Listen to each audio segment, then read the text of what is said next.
Yo, what's going on, everyone?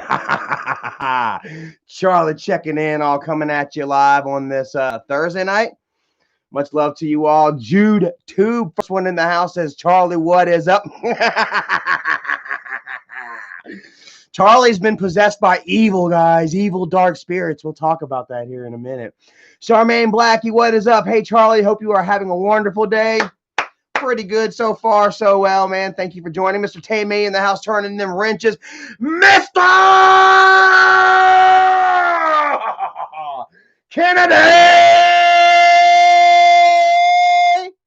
Kennedy, what's up, man? Tara Harper, Donald Marshall, Timothy Flames, Chrissy, back in baby, back in baby, bankroll, Kimmy, Brian H, Hostel 570, Brian H. Guys, oh my God. Trying to set the spooky mood for you here. How's this? You guys can see me like this on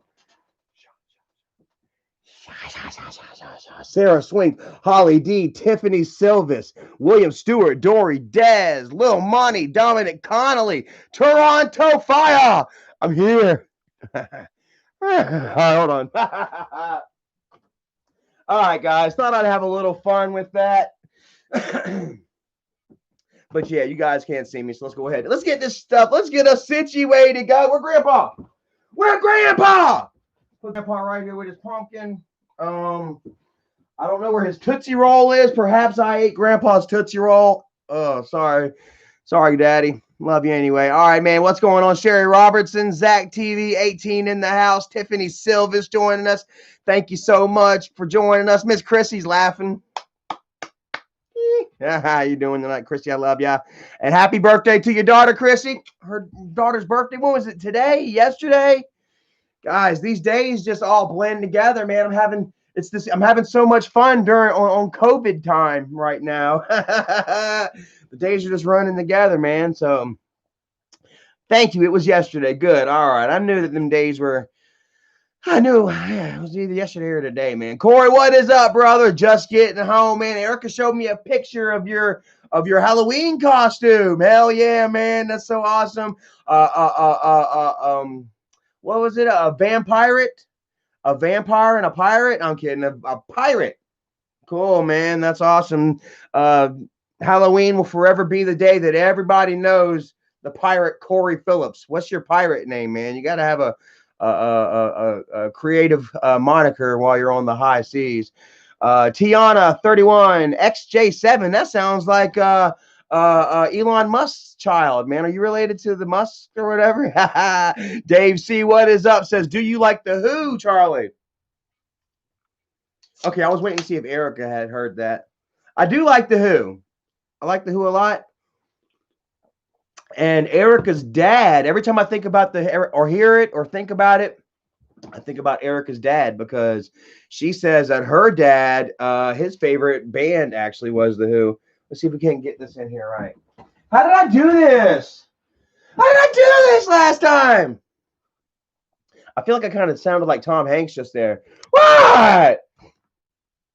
Anyways, all right, guys, how y'all doing tonight, man? Hopefully y'all are having an excellent day, man. I am doing stupendous, man. Wasn't gonna go live tonight, you know what I mean, until I saw Michael's video. Pop-up video. Got to see Michael's little vloggy vlog today, guys. I would just kind of clip over just to see what's going on with him or whatever, what he was talking about, you know. And I'd see my picture up there on his vlog, on his thumbnail, guys. Freaking daddy all crying. You know what I'm saying? And then me, you know what I'm saying, damn, all spun out on acid and shit with my hair all spiked out and shit. Just once again, further another video pretty much just to try and make his big brother look bad while he tries to reaffirm his own lies, guys, you know. And this time he's using a Ouija board. He's using dark spirits, you know what I'm saying, to do it, you know. And guys, it's just super funny, guys, man. The life of a YouTuber. Am I right? Just the links and just the lows, you know, that YouTubers go, You know what I mean? Just to try and stay relevant, just to try and keep that bank account, that bankroll going. Just like holy shit. Like those of us, living in the real world, you know what I'm saying? Like, there was a day, guys, when you know what I mean, YouTubers had a lot of credibility, you know what I mean? Like a lot of influence. Influencers was what they like to be called now, because they have a lot of influence, um, or did, as it were, you know what I'm saying? Now, guys, like the whole veil has just been, dropped. The curtain has been pulled back, you know what I'm saying, on the wizard at the Wizard of Oz, you know what I'm saying? Y'all are all looking at like the grand, powerful Oz, you know what I'm saying? And we all believed in these YouTubers and their shit, you know what I'm saying? Then over time, you know what I'm saying, like the curtains would be pulled back and we'd see that little frail old fucker pulling the strings, you know what I'm saying, trying to make everybody believe is bullshit, you know what I'm saying? And that's basically about where Michael is right now, isn't it? Doesn't it really seem to be the case? Like I really don't I don't know, guys. It's where do I begin, guys? Like I just went ahead and had to start on into it, just jump right into it. Ace Man, what is up? Thank you so much for joining us. Tan May, get on them, Tan May. Let's see what they had to say anyway. Boop, boop, boop, boop, boop. I just wanted to see. Oh yeah. Oh, says that he's trolling me. Oh well, I mean, like he's not trolling anybody, guys, but the fans. Quite honestly, you know what I mean? Like you guys continue waiting. You know what I mean? You're just sitting there with your breath just held, and you're just waiting for something big to happen on Kid Behind the Camera's channel, and it's just nothing. You know what I mean? And it's just him just constantly lying to you and bringing up bullshit after bullshit, you know what I'm saying? And getting your hopes up and bringing you down, picking you up and bringing you down. Just that constant troll, you know what I'm saying? And, you're too dumb to realize it. You know what I'm saying? Like, you really have been brainwashed and swayed by, the masses, your favorite YouTuber, your once favorite YouTuber, And I mean, I'll agree with you. There was a time where Michael was putting out some okay shit. You know what I mean? Like he straight up, he paid to remember the Walking Dead prank, you know what I mean? Where he paid a news company, a newscast anchor crew to come in and act like, the outbreak, and he paid all these people, and it was a very intricate thing, And it was a really good video. You know what I mean? It was really well done. Of course, it was staged as usual. You know what I'm saying? How's Grandpa not going to recognize his own nephews and shit? A little bit of blood on there. JC's the zombie. But anyways, guys, like there was a time where Michael can really put out some good stuff because he had somebody really awesome to partner up with, and that was Dad. He doesn't have that anymore, so you just see what he's flinging out, dude. Like, like he's actually like today, for example, you know what I mean? Like him using me and Dad both in the thumbnails, is just pretty much a prime example, you know what I mean, of what he feels like he has to work with, quite honestly, you know what I mean? Because there's nothing else. Like, and even that with us is still barely breaking. He's barely breaking 10%. You know what I mean? Like the days of the million view video, the 2 million view, the 5 million view video, they're gone. You know what I mean? And he's resorting to just this bullshit. You know what I'm saying? He's trying to bring Charlie back into his life. That's what he's trying to do. He's not trolling Charlie. He's trolling all of you guys, and he's trying to bring Charlie back into his life without taking any credit whatsoever for any of his lies or actions. You know what I mean? That the bullshit that he has put not just me, but numerous people through, the family through, friends, strangers through. You know what I mean? Just to keep his own name, just to keep for that name, Kid Behind a Camera, Pickle Boy, Kid Behind a Camera. That name holds some heavy, heavily negative connotations. You think about Kid Behind a Camera. You know what I mean? And you start to think about all the family drama and shit. You know what I'm saying? You think about his paid troll, Isaac, you know what I'm saying? That he pays to go out there and harass Tina, to take credit for taking one of Dad's best friend's legs. You know what I mean? Like, I didn't like Tina personally, you know what I'm saying?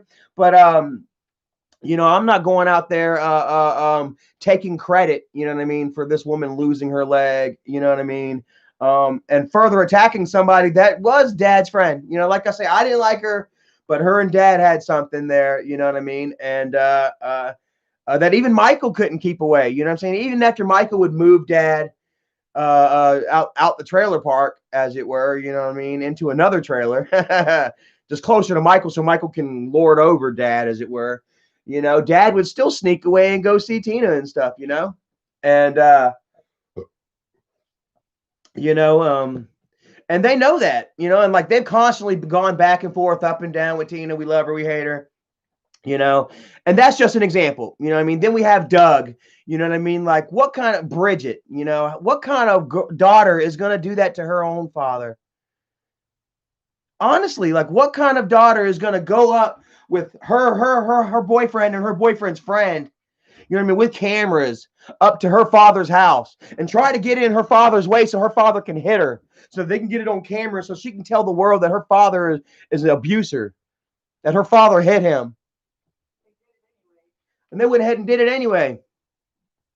Just told everybody that Doug hit me. We're going to show you the video. And then just kind of just pushed that under the rug. They showed the video of Doug going to slap a camera around, you know, but you saw Bridget duck in. You saw Bridget dive in almost like fucking damn Dwight Schrute jumping in front of the bullet for Michael Scott. You know, whoever remembers Threat Level Midnight, you know, where Dwight jumps, or any of those movies where, you know, the sidekick jumps in front of the bullet. You know what I'm saying? Like, you know, that's what you saw Bridget do whenever Doug went to push the camera out of the way. Didn't, you know, Doug thought that he was going to have a one-on-one reconciliation with his daughter, you know, and then come to find out they're there with cameras.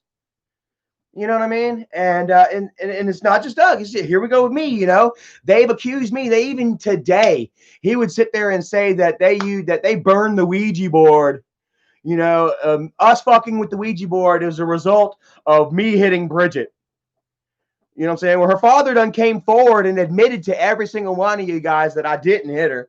You know what I mean? Like he's done came forward and told the truth on all that. You know, he felt bad about it, you know, and that was the very first thing, you know, whenever they turned on Doug, that was the very first thing he said. Oh, so by the way, Charlie didn't hit Bridget. I was there when it happened, you know?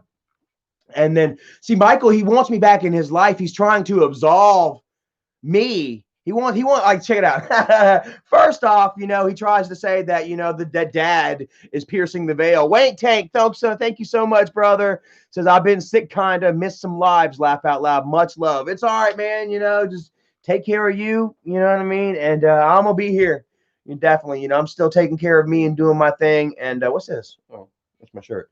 Or yeah, okay. And yeah, hopefully you feel better, man. Definitely, man. Much love to you, and hopefully it's not the corona. Mike McDonough, man. Thank you for joining us. See what this one is. Yeah, so but yeah, you know what I mean. So like Michael, what he's trying to do is he's trying to lessen it, you know, and he's trying to say, oh well, Dad wants everyone to forgive Charlie, you know, and from beyond the grave, you know, and then he's trying to say that how's he saying? Oh yeah, he's trying to use the Ouija board. Well, the Ouija board made Charlie hit Bridget, you know, which we all know that I didn't hit her ass, you know what I'm saying? But he doesn't want to tell everybody that he lied about it. So instead of that, he wants to pass off to his damn mouth breathing fans, the pickle touchers out there, you know what I mean? That the Ouija board made him do it. Don't blame Charlie, blame the Ouija board. But he still hit Bridget. I'm standing behind that lie. He still hit Bridget, but the Ouija board made him do it. Bowser in the house. What's up, man? Gave me $1. You cheap ass. Oh man, I'm just kidding, man. Whatever, bro. Yeah, man. You know, like, so, like, you know, and then Michael comes back with, I'm going to his house and I'm dropping, it's like, look, we broke out here. It's a recession, man. Ain't nobody working. I understand that, dude. I've been collecting fucking unemployment since the beginning of August, guys. I'm going out of my freaking mind. I'm ready to get back to work. I'm not used to just sitting around and then also just being broke, man. It's like, woo, yeah, man. You know what I'm saying? Anyways, yeah, you know, like, you know, Michael, he would go on to, Have we got 150 people in here? Awesome. Thank you all for joining us, man. Love you all, whether you guys are trolls or whether you guys are supporters. Might be about 20 trolls in here, maybe. Like 120, 130 is usually what I carry on a daily, on an average live stream, you know. So it's not too much more than that with this heightened situation, I guess, as it were. You know what I mean? So Braden Boschenak, what's up, brother? Crazy looking thumbnail. Can't freaking believe that Michael is trying to pull new Ghost Adventures BS. And check this out. This was funny to me. Like Michael and them, they've been putting little Easter eggs and stuff in the videos, the past few videos, but nobody's been catching them. Like Michael actually would get on Twitter yesterday and be like, guys, please go back and watch my videos. He would say, guys, please go back and watch my videos and listen and let me know if you hear anything. Like he was putting shit in there and nobody even caught it. And then after he gave it a few days, nobody caught the shit. And then so he puts it out there. I think you might have caught something. Y'all listen and tell me. Like, dude, oh my God, that was cringy as fuck as it was right there. You know what I'm saying? But damn, once I saw the thumbnail, I was just kind of like, damn. Like, I don't really care about his stupid little his storylines and shit like that, you know, but keep me out of it then. You know what I'm saying? Like, actually, I mean, you ain't got to keep me out of it, bro, because I'll just come on here and do a live stream and get more people watching and maybe collect some super chats and stuff and just continue call you out on your bullshit, you know, and it's just going to not work in your favor, Michael. Christopher 99999 : thank you so much, man. Got me $1 right there. I got $1. I got $1. I got $1. Gonna make me shit and holler. David C, what's up, says, how is the new heater? Kind of curious why the landlord never helped. All right, so check this out, man. Me and Erica kind of would have had a little argument over this house for the last 3 years, ever since I moved in here. You know what I mean? There's never been no heat. There's no heat and there's no central air. So it's hot in the summer and it's cold in the wintertime.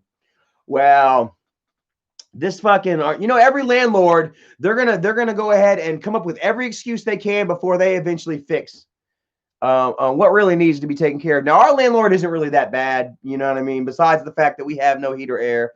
Quite honestly, you know, Erica's never really asked him and stuff like that because like the underpinning, not the underpinning, but like the ventilation system and shit underneath the house is completely tore to shit.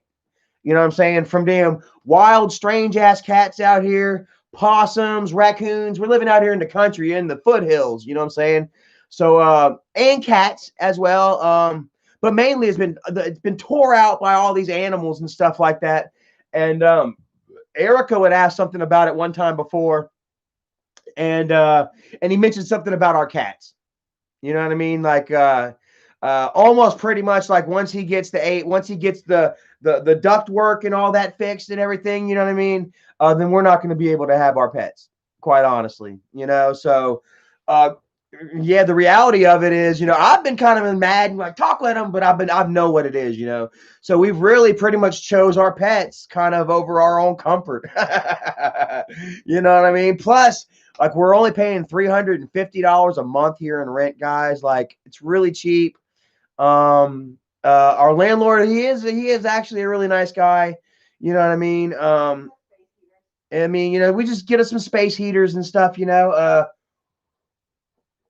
And yeah, you know, like that's why we hadn't really said nothing about it though, is because of the situation. You know, if I could take you and show you what it looked like under the house right now, you'd be like, shit. You know, like he's really got to come in here and do a lot of work to it. And then I assume that once he gets the work all done, you know what I mean, that he's going to raise the rent. You know what I mean? So it's one of those things, you know what I'm saying? It's pretty much what we can afford, you know, like. And I'm not saying, when I say that though, and I understand, you know, that we have renters' rights, you know what I mean? But man, we're just not flexing them, man. Quite honestly, like we're happy where we are. The rent is cheap, you know, and the Lord provides a way, quite honestly. You know what I mean? We've been dealing with little space heaters, and Erica's mom had gotten us a heated blanket for the bed and stuff. You know what I mean? Our friend Kristen in the house. Much love to you, Kristen. Thank you so much for joining us. Says amen. And damn right, amen. You know what I mean? Like the Lord will provide, you know, and like we didn't ask for the heater out there. You know what I mean? Miss Rebecca, our friend Miss Cottywample would come up with the idea. She said that she saw me looking at hers. Like we went to her house and she had gotten one. And I guess I had a little look on my face, like, yeah, that's kind of nice. I like that, you know. And you know, and I didn't really think much about it, you know. And then like a week later, she had this GoFundMe set up, you know, to give us a little Christmas present, you know. And I'm super thankful for it, guys. Like you know, I'll sit in the living room now and I look at it, guys, and I'm like, it's nicer than what I'm used to. It's nicer than what I'm used to. What I deserve, I feel, you know, like, you know, it's just used to having. I swear to God, dude, growing up, man, we would have our beds on cinder blocks. You know what I'm saying? And we would have our mom. I remember we'd have the entertainment center, 4 cinder blocks with the 2x4s on it. You know, I swear to God, with the milk crates, cinder block and milk crate. You know, you know, and so I mean, I'm just very thankful. You know, and just, you know, I'm staying mindful. You know what I mean? That was a gift from the cosmos, from the Lord. You know, from whoever, the great provider in the sky. You know what I mean? It's a gift from all of you, you know? And I gotta say, man, that living without heat, I'm thankful for living without heat now. You know what I mean? Because, you know, like you guys all showed me how much you actually cared that day. What was it, about a week ago, you know, that Isaac would actually find out that I had that Eric or Rebecca made the GoFundMe, and that he would start, you know, talking all kinds of trash about it and trying to make us look bad because, you know, a friend wanted to take care of another friend that was doing without. You know what I mean? Just some real vicious bullshit. You know what I'm saying? That he'll change here in another month whenever it comes to Christmas time. Then he's gonna start worrying and caring about all the less fortunates and stuff like that. Toronto Fire, thank you so much, brother. What's your PS4 name? We were gonna play some Dead by Daylight. Oh my God, I hate Dead by Daylight, man. Dead by Daylight. Hold on a second. Yeah, Dead by Daylight gives me nightmares, man. Like I can play some Jason with you. You know, that's a little easier going on me, dude. But like I'm horrible when it comes to those generators, man. Like you don't want to play with me. The serial killer is going to be on me instantly every time. So let's set up some Friday the 13th. All right, man. I'm going to be in here playing some Friday the 13th after I get off of here. I'll probably go back in and play like 2, maybe 3 rounds and then call it a night. Ivory in the house. Mr. Ivory in the house. Where's he at? Much love to Ivory. Erica just saw you. There he is. Adventures in Urbex. What is up? Our friend Ivory, guys, is working on a screenplay right now. And apparently he wants Erica to maybe participate in his project. So, yeah, who knows? You might see Erica in a scary movie. I say scary movie, but yeah, a scary movie. You might see Erica in a scary movie sometime in the recent future.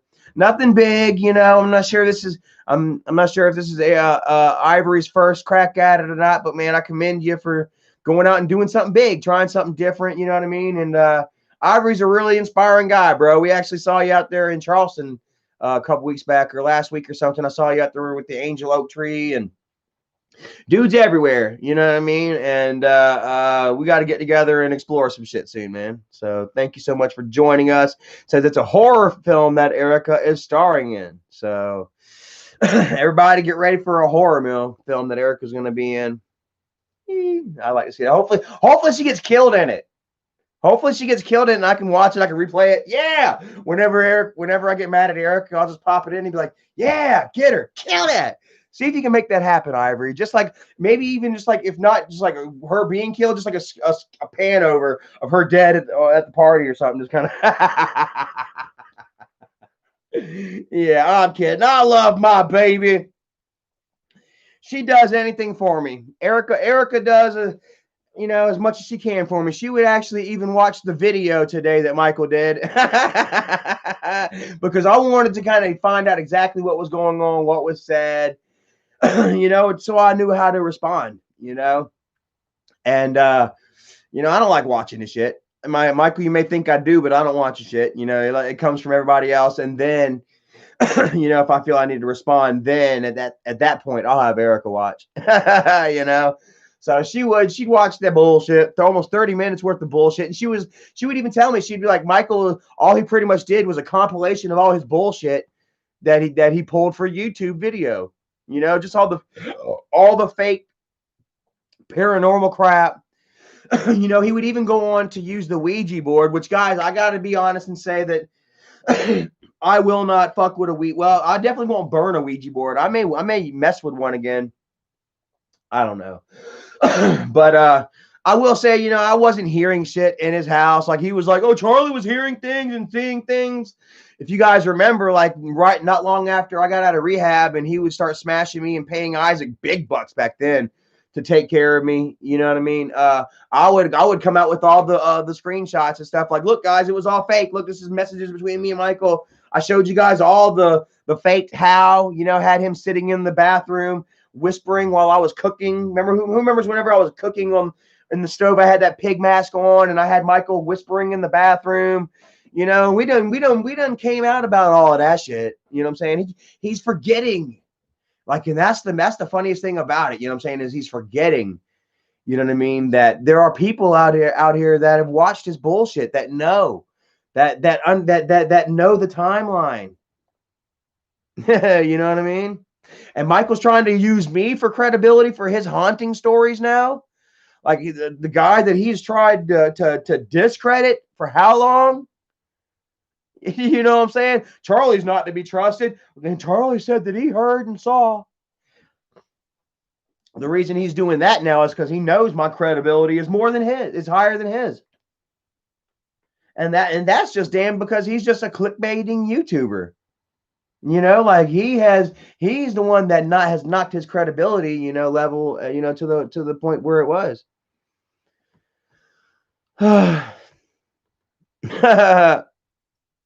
And then he would turn around and say, what did kind of get me today was that he would say that us after we messed with the Ouija board, that Dad died. Like, he would blame the evilness of the Ouija board for Dad's decline in health, say pretty much blaming us for unleashing an evil upon Dad. Like, what kind of shit is that? You know, Dad, it wasn't no evil forces that took care of Dad. You know, in the end, it was Dad's health that finally caught up with him. He had been living an unhealthy lifestyle for a very long time. You know, and it hit him, and it just hit him hard and quick. You know? And then Michael's going to sit there and say, the Ouija board killed Dad. Basically what he's saying. We unleashed the boogeyman to kill Dad. You know, what kind of bullshit? But the store's open. Oh, but the grandpa store's open. He's got the store open again for the holiday so he can rake in a couple of dollars for Christmas. And then he's going to close it again.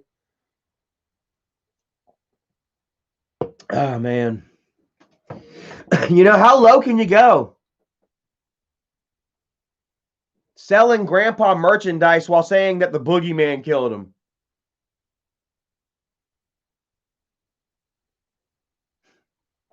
Trying to get all your fans to forgive Charlie because the boogeyman made Charlie hit Bridget. Bridget's having a hard time going along with this shit. And yeah, and Bridget, like, she's sitting there laughing the whole fucking time. She's like, oh my God, my God. You know what I'm saying? Like, that's not what a tormented family sounds like. They're talking about being tormented from evil. And Michael's... It's not what a tormented family sounds like.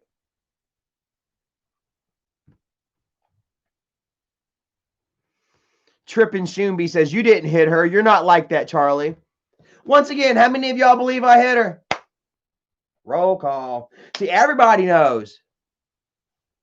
Doug done came out and told everybody. And like I said, what was that? What was that rub mark?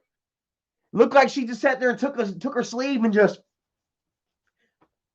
was rug burn on her cheek that disappeared in like 2 days. John Hatcher, I did not sage the house yet, man. I got to do it tonight. It's right here, bro. I'm going to do it, though. But yeah, you know what I'm saying? That black eye that Charlie gave her, that looked mysteriously more like rug burn, that disappeared in 2 days, that didn't turn from red to purple to black to purple to yellow to healing again.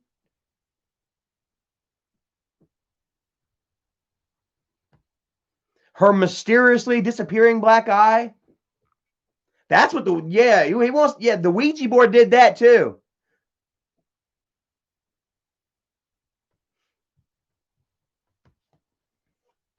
And just like he would say, I got kicked out of Dad's house for giving my nephew drugs and alcohol, which he would later remove the video. But who remembers the video where of my nephew JC pretty much being coached into lying on his Uncle Charlie? Who remembers that video? And does it look coached to you? Does it look like Jacob was telling the truth to you? Does it look like Jacob was comfortable at all in front of that camera?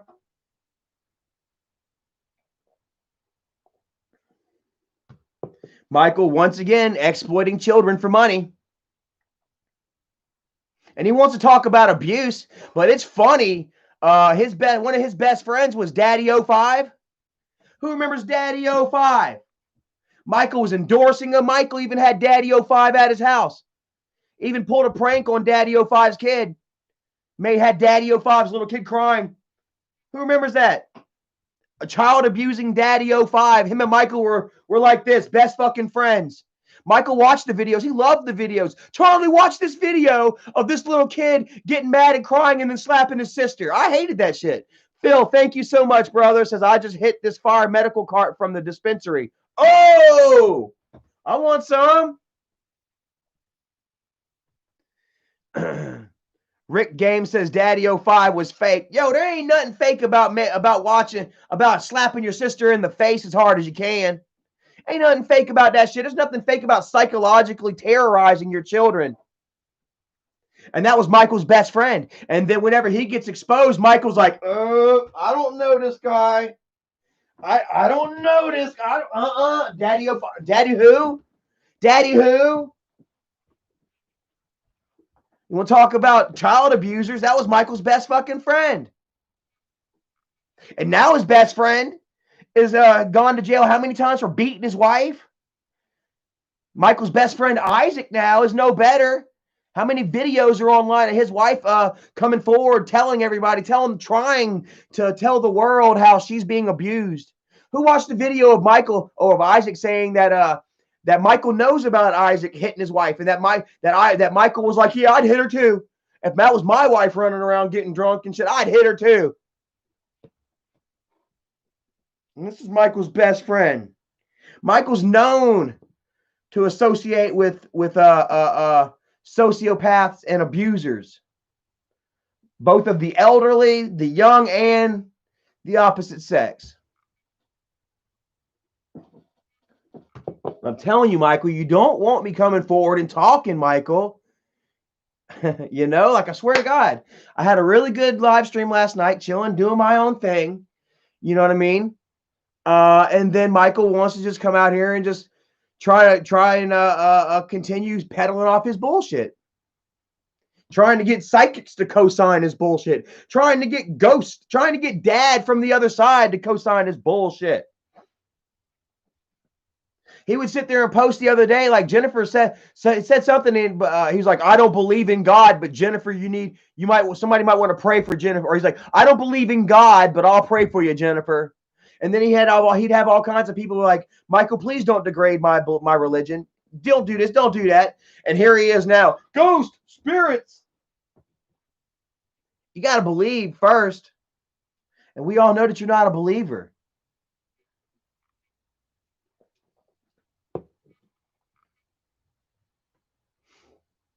Landon Bakanga says, you have Michael in the palm of your hands. Crush him now. He's doing it to himself, right? Like, he's the one that's putting out these videos. He's the one that came up with all these horrible lies. He's the one that that separated families, has separated and divided not only family, but also angry grandpa's following. He's the one that's paying Isaac and other trolls to go out and harass and dox people. And we're the ones that are sitting back watching it. And we've watched it for 3 years now, Michael. Your shit is caught up with you, kid. And it's not been behind a camera. All that shit behind a camera has finally come out, kid. And you ain't a kid no more, neither.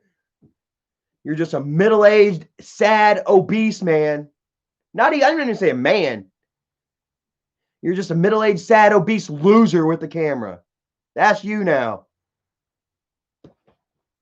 And you know it.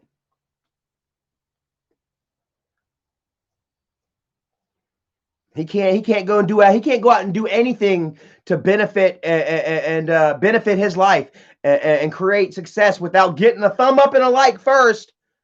He can't go out and learn how to drive a car unless he gets 3 million. He's fucking dead. He says he's deathly afraid to go out and drive a car. That it's a childhood trauma that has stuck with him so long, that he doesn't think that he can get behind a car and learn how to operate it. But he'll do it for 3 million. He'll do it for 3 million subscribers. What kind of shit is that? Risperger, thank you so much, brother. Says real talk, Mr. Charlie. Well, I'm not going to come out here and tell you any lies. That's not building my foundation any. So yeah, for Michael to sit there and say that he's got he's deathly afraid of this. It's a phobia of his that he can get over with enough subscribers. Think that's really a phobia?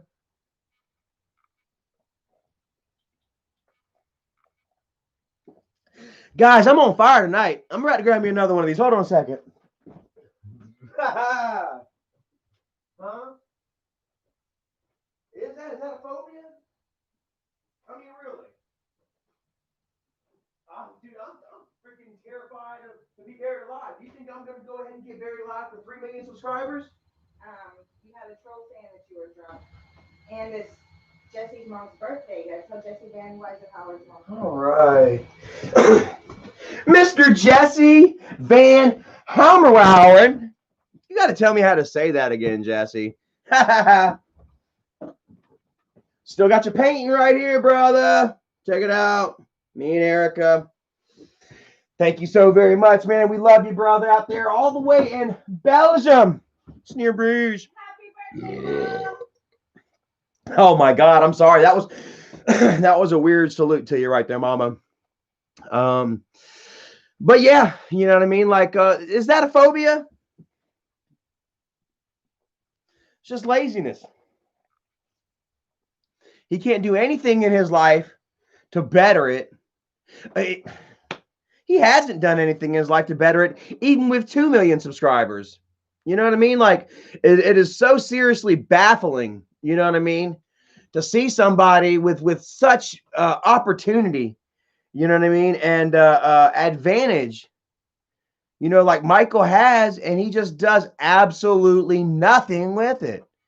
In fact, he is destroying his life with this opportunity. He has literally gained, 300 pounds? How much Michael weigh? About 600 now? He has literally gained, all right, he's probably started out YouTubing at 240. If he's 600 now, 340 that Michael has gained.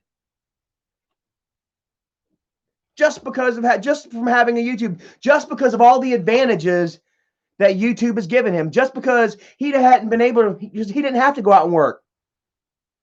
He can have whatever he wants to eat. You know what I'm saying? He can pawn it off as this. He can blame his brother for that. He can hide behind grandpa. And it's all gone now. I'm not saying the money's not there, because the money is still there, guys. Like, you're seeing YouTube actually putting double ads on people's channels and shit, Now you got to sit through 2 fucking ads on YouTube before you watch a video. You know what I mean? So the money's still there, you know what I mean? But just like the views and just the respect and the credibility is gone, you know what I mean? And I feel like that's worth a lot more than money to a lot of these guys. A lot of these YouTubers, they crave that attention, that respect, that loyalty, You know what I mean? It's worth more to them, just as much to them as the money. You know what I mean? And now a lot of them are trying to figure out how to deal with just the money now. Oh, damn it. Oh, I don't have the fame. I've just got the money. You know, and that's got to be a hard reality to live. You know, it is not in reality though, guys, you know, and you're seeing that with Michael. You're seeing that with McJuggernuggets and Boogie. You know what I mean? All these YouTubers, you know, that just refuse to grow because they don't know. You know, they've refused to grow outside the confines of their own YouTube channels. You know what I mean? They forgot about their own lives and thus have stagnated, and it is shown on their YouTube channels. You know? And that's just a sad basic fact. You want proof? Look at Michael using me for views again. Once again, Michael's so desperate, he's got to throw Charlie in a thumbnail and bring up Charlie because he knows Charlie used to bring views. And he knows Charlie won't do a video with him no more, so he's got to use Charlie however he can.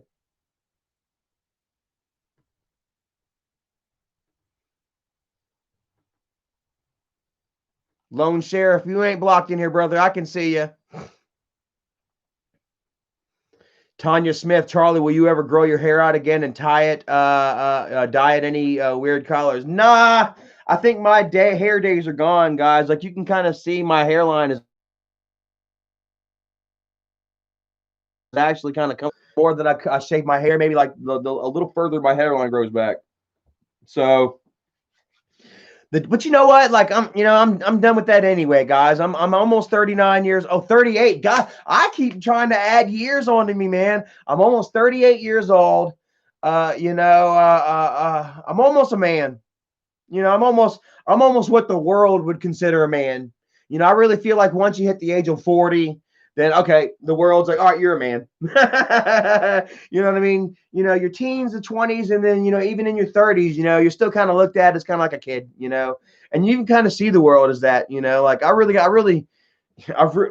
into my 30s and leaving my 30s is so completely different. Like, I came into my 30s just smash, bang, boom, bam, you know, and here I am leaving it just so calmer and I just like feel like I'm so much more worldwise, yeah, as it were, you know.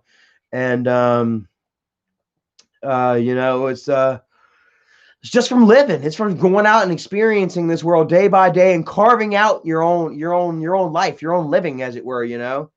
And yeah, Josh, we're all far from far from figuring stuff out for sure, man. You know what I mean? Every day we learn something new about us. You know, it's like I look at myself 2 weeks ago and sometimes I cringe, you know, but back then 2 weeks ago, I felt like I was on top of it then, you know. So every day is a constant learning lesson, you know what I'm saying? And it's not lost on me, you know what I mean? Somebody that is consciously trying to improve their lives, you know what I mean? I'm always looking back at, you know, what I did yesterday, you know, what I did the week before, you know what I mean? I'll find myself sometimes, a lot of times, making the same mistakes, especially whenever, you know, it's anger related, you know what I mean? But not like I used to, you know what I mean? Like I say, there was a time where, like this right here, you know what I mean, Michael's betrayal, you know what I mean, which is what I look at it every time that Michael comes out and tries to reinforce his lies and bullshit, and every time that he tries to make Charlie look like an ass, you know, through his own bullshit lies, you know, I just see it as betrayal, you know, family betrayal. And you know, there was a time where that would really drive me to like drinking and stuff. Like, well, I ain't got family. Who the fuck I got? Or whatever, you know. And it's not like that. I got me. I got Erica. You know, I got all of you. Now I can sit back and I can think about it, and this is what I have to stay calm for. You know what I mean? This, that, a third. This, that, and a third. You know, and a fourth, and a fifth, and a sixth. You know, I have so many things to be grateful for. Little ZE, thank you so much, brothers. $1.99, he's on set. You guys are on set, man. Like, I know the internal workings. I've been there. I've sat at the tables while Michael and Dad planned out their videos. how Dad was gonna dunk that Samsung waterproof into the phone, into a clear cup of water because the tea wouldn't have shown as well. You know, like, and also just like just the internal workings of family in itself. You know what I mean? But you guys have seen it. You guys have watched me, man. Crash and burn, lose it all, and come right back up. Here I am today. And I say that with humility. I'm not trying to brag. I'm not trying to act like I'm anything great, because I'm not.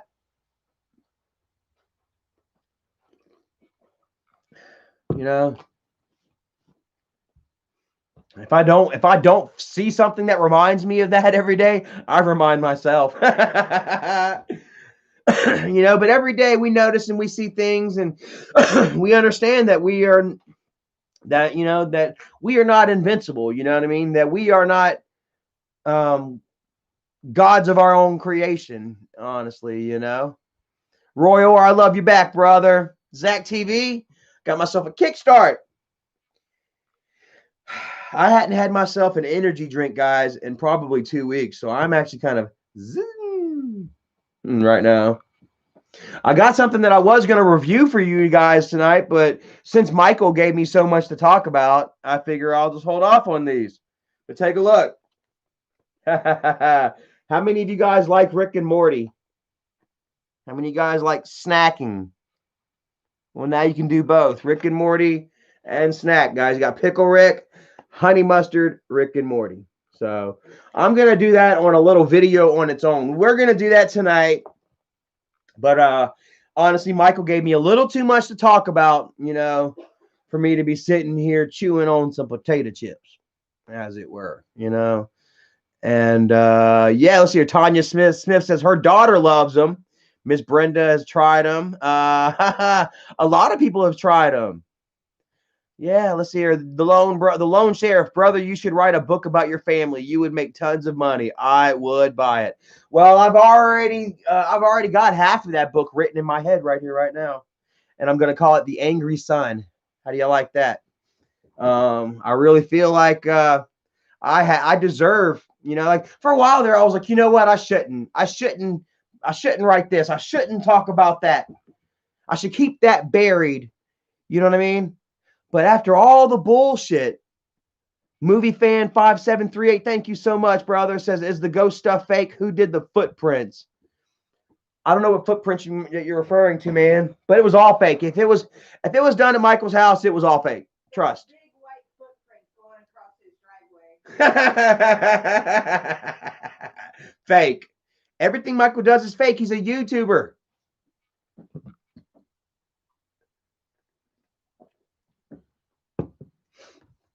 What was that back up here, though?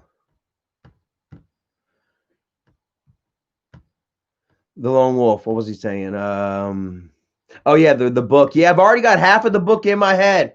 The Angry Son. And I thought about it. I was like, I shouldn't. But after all the bullshit, after all the lies, after all the mud that they've tried to throw me through, screw them all, man. My sisters, do not get a free pass accusing me of raping them. You don't get away with that.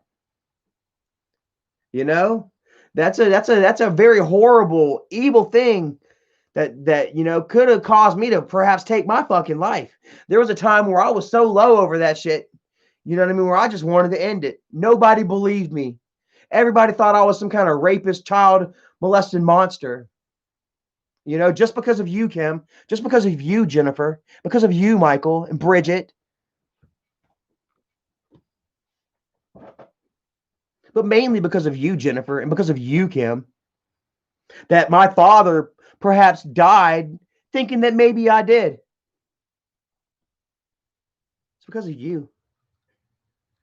And don't you know that Dad's on the other side right now just shaking his head? Like, damn, Jen. Damn it, Kimberly. Can't believe you really did that to your own brother.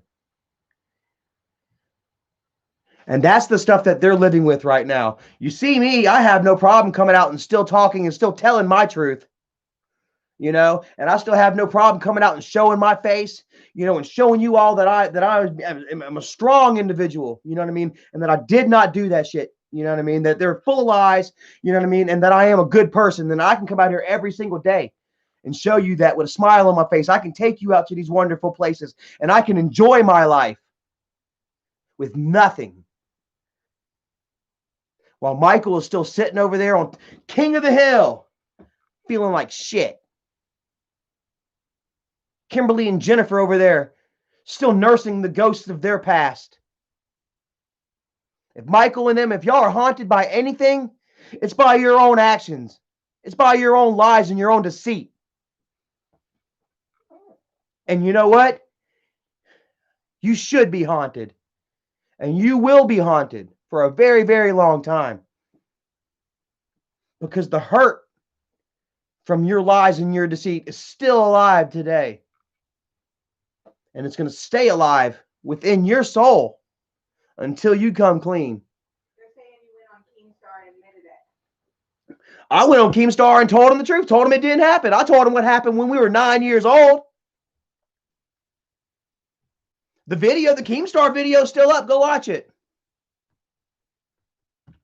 I was forced into revealing some bullshit that happened between me and my sister when we were both little children.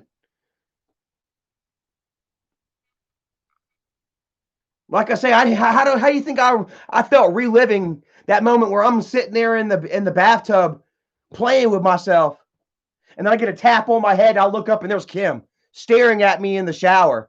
So fucking disgusting and so embarrassing. I don't want to relive that shit. Kimberly, do you? I'll bring it up.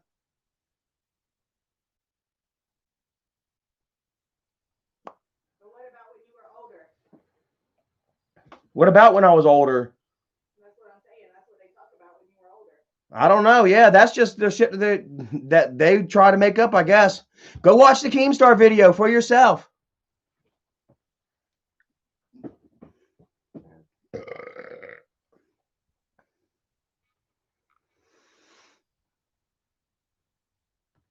Miss Trenda Short, she's all mad. I don't care, bro. Like, I don't care. Like, you guys were following the wrong damn people. I'm super, super fucking sorry. Like, this is what lies and bullshit and deceit get you.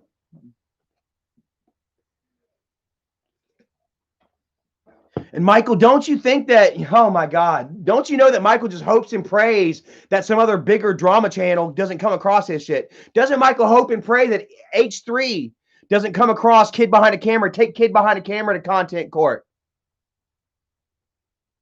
Michael hopes and prays. That's why he went ahead and hid them videos that he put out there about me.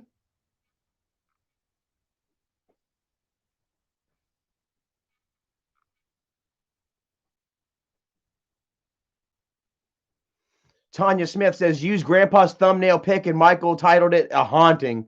That goes to show you he used Grandpa for views. Shell Amber Blue Eyes says she believed me day one. Thank you so much. You know, it was like so far-fetched.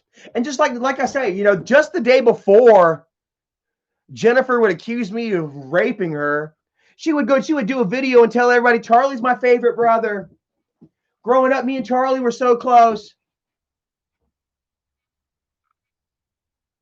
And then I get messed up and I start bringing out family secrets. This is what happened. I got wasted and I started bringing out family secrets on Facebook. And what happened? Next thing you know, just the most outlandish shit gets thrown at Charlie. All because I got drunk and came out with some secrets maybe I shouldn't have came out with. Isn't it funny how that always works? They've always got the worst shit to talk about you when y'all aren't friends. Ashley M724 says Jen said that shit too. Yep. And I wonder how Keemstar felt. He was like, what the fuck? Back whenever at Dad's memorial. Whenever I'm sitting there playing with Lily and Eliza. And we're just having a good old time. And Kim, yeah, she's too stuck up Keemstar's ass to even stop the girls from misbehaving. And I wasn't trying to stop them from misbehaving neither. I was feeding into it. We had all kinds of napkins and shit tore up. And I wonder how Keemstar was like, well, he knows it's all bullshit. We all know Keem's full of shit too. But still, just to sit there and watch me interact with those girls and to watch me and Kim sitting there and smoke together and chill, he's like, yeah, Charlie didn't do that shit. You know? Kim said I violently gang raped her. And yet we're doing videos together. We're hugging and we're yucking it up. And we got childhood pictures together smiling. And don't you think that there would have been some chaos over that shit back then? A family secret. A dynamic family secret that was kept all the way until Charlie rolled. And then didn't call no cops about anything. YouTube, they want social justice. They're not looking for justice. They want that social justice because social justice requires no judge, jury, and they're all an executioner. Well, how does it feel now, Michael, to have the shoe on the other foot, man? For everybody to know that you're just a straight up lying piece of shit. That you are just a desperate individual that will throw anybody under the bus and say anything just for a few videos, just for a few views, just to have a few people show you some attention. And it's always it's always these fuckers right here. It's always these fuckers right here that believe Michael. That house got to be haunted, boy, I tell you. Yeah, Pickle Boy, I went back and watched that last video, like you said, and I listened, and I did hear. I heard a voice, and I knew it wasn't Bridget. It wasn't Bridget. It wasn't Bridget. My brother said it wasn't Bridget. Yeah, Pickle Boy. Now I'm gonna go back and watch all your other videos too. I'm gonna listen real good because man, I'm a kid behind a camper crew. I heard Grandpa. I saw Grandpa. I saw him in my grilled cheese earlier. I took a bite and there was Grandpa. He said Charlie raped his sister. That's what Michael's got to work with. Anybody with damn 2 brain cells are rubbed together in their heads, they know that Michael was full of shit. Got 208 people watching. Thank you, 210 people watching. Y'all must have liked that little that little impression, huh? You enjoying that? It wasn't Bridget. It wasn't Jennifer. Isn't it funny how something like that, how Kimberly and Jennifer, you know what I'm saying, they can put a buffer. They'll work with Charlie. They'll work with their rapist, with their tormentor. As long as Michael says so, I'll do it, Michael. Every time I look at Charlie, I just see him raping me. And then next thing you know, all right, Charlie, let's go do this vlog together. We're all doing family videos and we're doing pranks on each other. But they can put that buffer up and work with me and shit until I get messed up and bring up some family secrets. And then Michael's like, okay, unleashed. You may now have feelings. Is that what happened, Michael? Did you hold their torment and their torture at bay? Were you making them work with their tormentor? Pulling a Harvey Weinstein on them?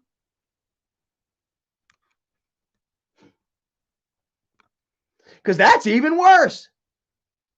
Oh yeah, I knew. They told me that Charlie raped them, but I made them work with Charlie anyway. Which is it, Michael? Franco Avila, thank you so much, brother. I mean, you know, Patricia Miller says, I guess if you don't have drama, you don't have nothing. That's apparently, you know, and Michael tries to sit there and talk about everything he does have. He ain't got shit to show for it.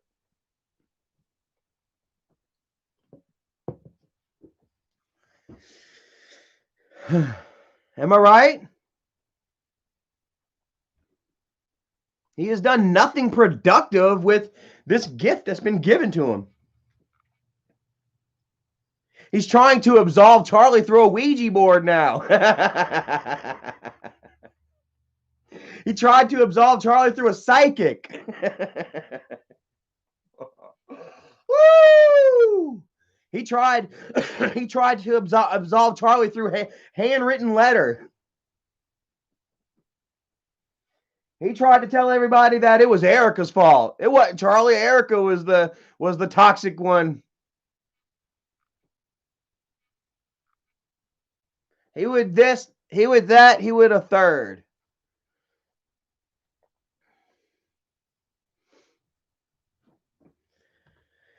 James 06. That's not very oh, and I just unhit him. All right, we'll hide him again. That's not very nice. Because quite honestly, man, the videos were all staged, brother man. Like, you may be one of those freaking, hold on. You may be one of those, hey, it was real. I know, it was real. Those videos that Dad were doing were real. He was really talking shit. All Michael's other videos were fake, but the grandpa ones were real. They were all staged, brother. Now I won't sit here and say that my dad didn't have his flaws, because he did, and I've already come forward and I've admitted. You know what I'm saying? But my old man was not drinking during the videos. And if there was anything that was perceived as abuse, it was because they were told to do it. He was told to, they had set up the video. They had preordained it, just like a wrestling match. That's just like saying Hulk Hogan is a bully. That's like saying that that Triple X, or no, that Triple H is a woman abuser because he pedigreed Stephanie McMahon. It was all preordained. It was pre-planned. Just because Clint Eastwood slapped this bitch in an old spaghetti western doesn't mean he's a woman abuser.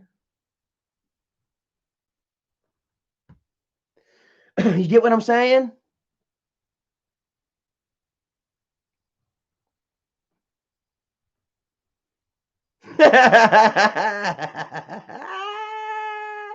Yeah, we got somebody mad. There you go. We'll let everybody say that. We'll let everybody see you. I don't want to censor you guys the way that Michael has his people censored. See, I don't try to hold you down through fear and through threat of banishment. You know what I'm saying? I'm not gonna throw you out of Wolfpack, or I'm not gonna tell you can't watch or hide you just because you think I'm an asshole. That's fine.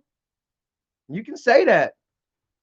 But you are also the one that is following and defending this toxic channel. You're the one that is defending this toxic motherfucker, Michael, that pays people to dox and harass people, that lies to you all on a daily. If you like getting lied to, that's fine.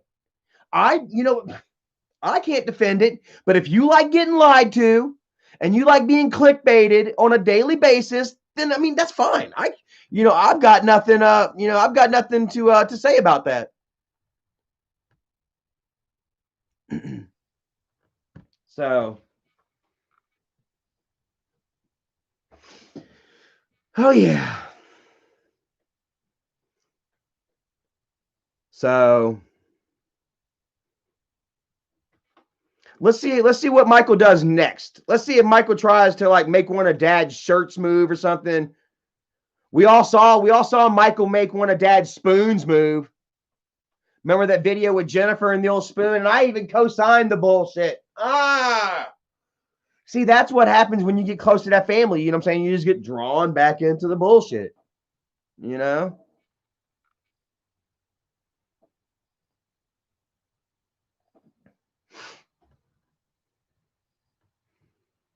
Look, she says, you and kid behind a camera both wastes of space. Maybe. You know what? There would be a time, you know what I'm saying, where I would agree with you that both of us are, you know what I'm saying? But now, I can only say that you're right halfway there, because, quite frankly, I feel like I'm doing quite good in my life. I'm not coming out talking shit unless I'm having shit talked about me, and I think that's only fair. I'm staying out of trouble. I'm almost 5 months sober, no booze, no pills, none of that shit. And I feel like I'm gaining more and more respect from you guys every day, and man, I appreciate it. It makes me feel good, dude. It makes me continue, you know what I mean, to walk the straight and narrow, maybe not so narrow, but definitely straight. You know what I mean? And yeah, things just keep getting better, on a daily basis, and yeah, I'm just straight up thankful for, yeah, everything, And like I say, whenever Michael tries to pull me out, call me out and shit like that, I will come out here and I will make you pay for it, Michael. I will spank your little ass or big ass on camera, because you do deserve it. I try to show you some mercy and shit, what I'm saying, because you are my little brother. I remember the days, where you were coming home from school crying because you didn't shit your pants. You know what I mean?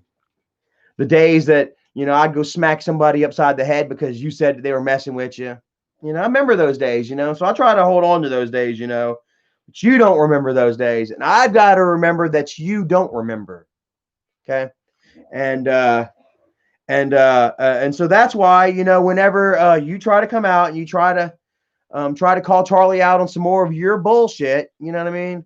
Well, then I'm just going to come out and I'm going to go ahead and set the record straight, and I'm going to go ahead and air more shit out. You know what I mean? It's just the way it is, bro.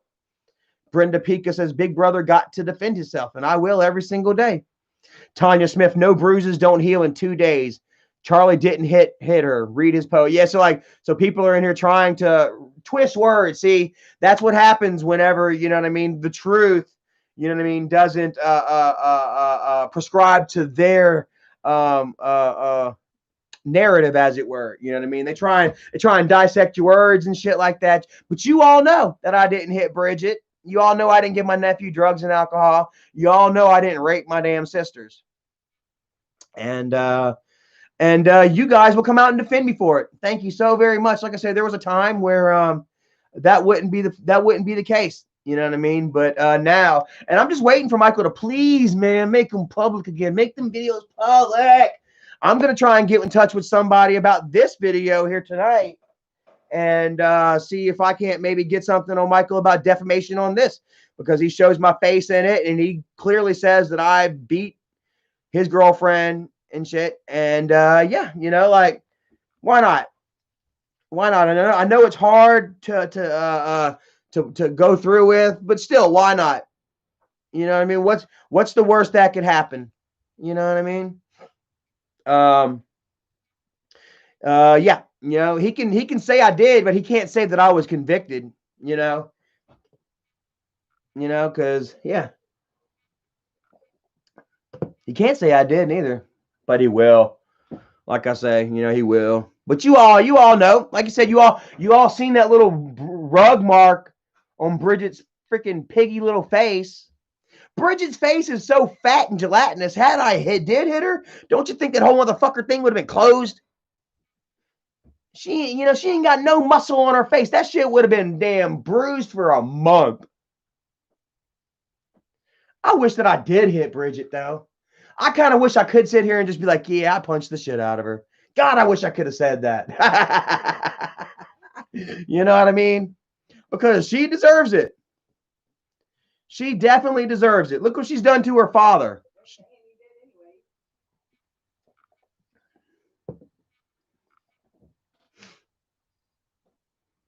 Donald Marshall says her face would have been fucked up bad. Josh B, your fist would have bounced back.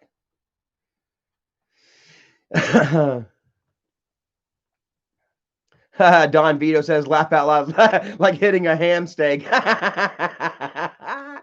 Tanya Smith, I remember when I watched that video, then the next day or two, I was like, where's the black eye? Gabriello says, I've been punched as many times that I've had hot dinners, and I can say for a fact she would have had a much worse mark. Right? Tripping Shroomby, I've been hit by a man and know they do not heal in a day or two. They change colors before they heal. Huh? Brenda Pika, does she want to know what a real black eye looks like? Oh, yeah. And see, that's another thing, man. Like, you know what I mean? Y'all are pissing off. Y'all gonna piss off the wrong person the wrong time. Y'all gonna pay Isaac to damn attack the wrong person the wrong time. And you know what I'm saying? Somebody's gonna step to you, you know, and that's just the way it is. And you know, it's because of you, you know, and y'all's own hate. Tanya Smith, I've had a black eye from a man, and if they start out small, they usually get bigger. You know?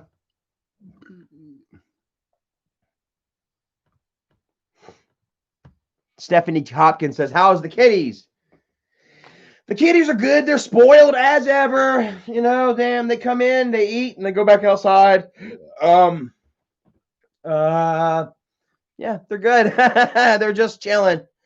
I'm waiting for one of them to run away or something so I can go ahead and get a dog. Ain't it, baby?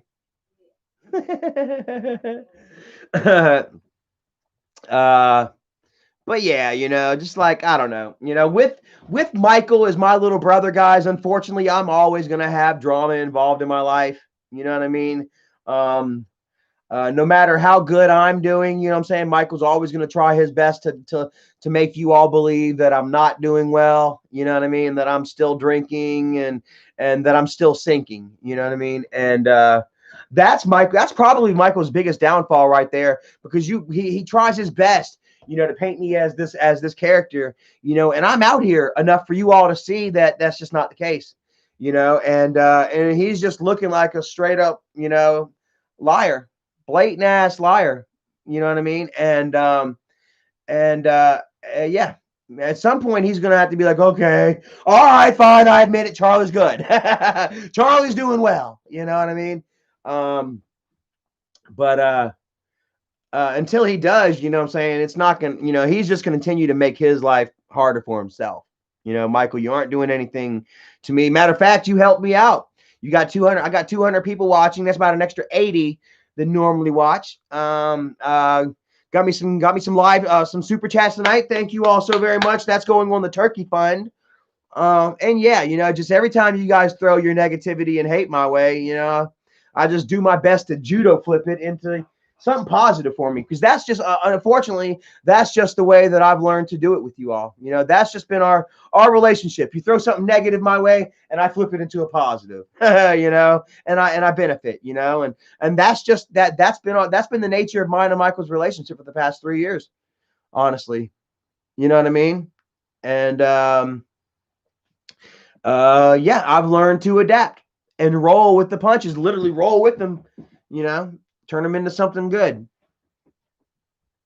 So Donna Marshall, thank you so very much, man. Says, you're the man, Char. Remember how far you come. For sure, man. Definitely. Flora Nita says, you think Michael is miserable? Well, I know Michael's miserable. Like, how many times does he have to, what he clickbaited himself the other day talking about we're gaining weight? He did another video where they're going to once again try to go on a diet. How many flipping times have they done told their fans that they're going to go on a diet? And then he went ahead and photoshopped a picture of him and Bridget, and the pictures weren't too far off from where they are now. He's talking about we gained weight. They didn't need to Photoshop their pictures. They could have used their pictures now. You know what I mean? Like, y'all definitely have gained weight. You didn't need to Photoshop that. And yeah, like he's literally making fun of himself and his flaws, because he has no willpower to fix it. So of course I think Michael is miserable in life. You know what I mean? He's so miserable in the fact that he has to you know, he's reduced to accepting it and trying to benefit off of you know, his weight gain, off of, you know, he's trying to make positives out of those negatives too. But instead of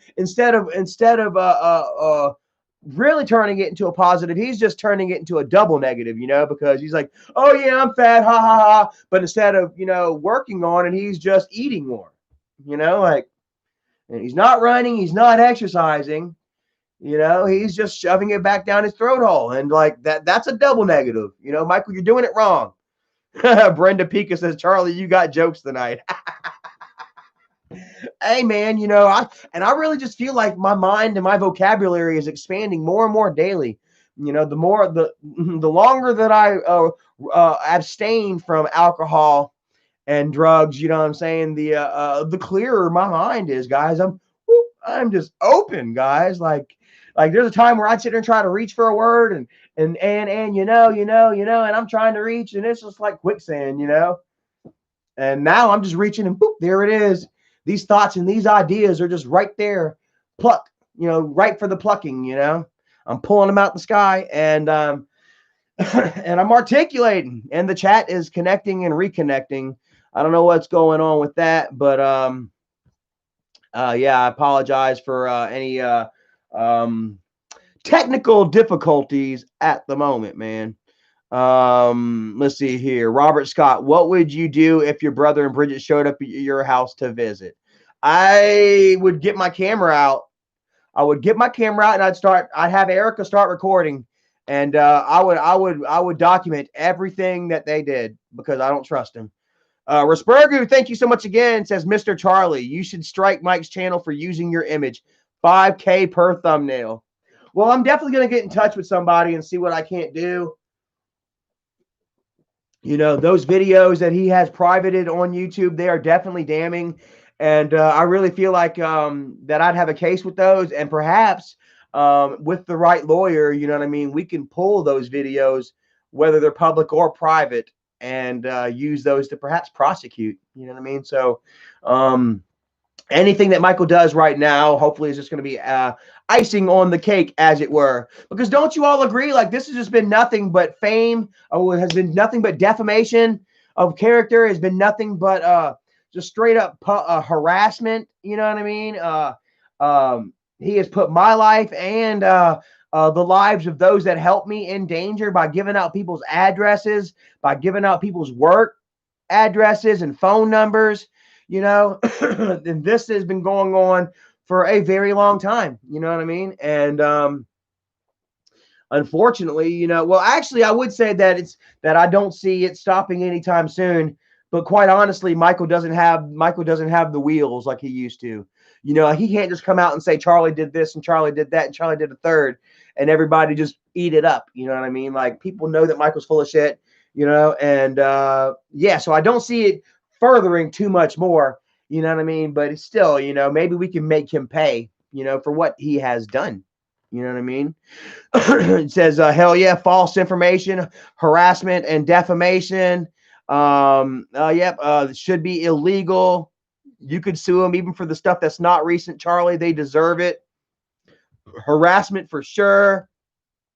The stalking, man, they were stalking me. Like, they were literally giving out people that were helping me. I was down in Melbourne, Florida, gave out my address in Melbourne, Florida, found license plates to the place I was staying at in Orlando, Florida.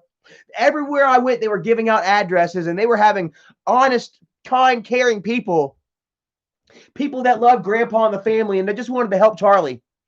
Michael, you targeted them.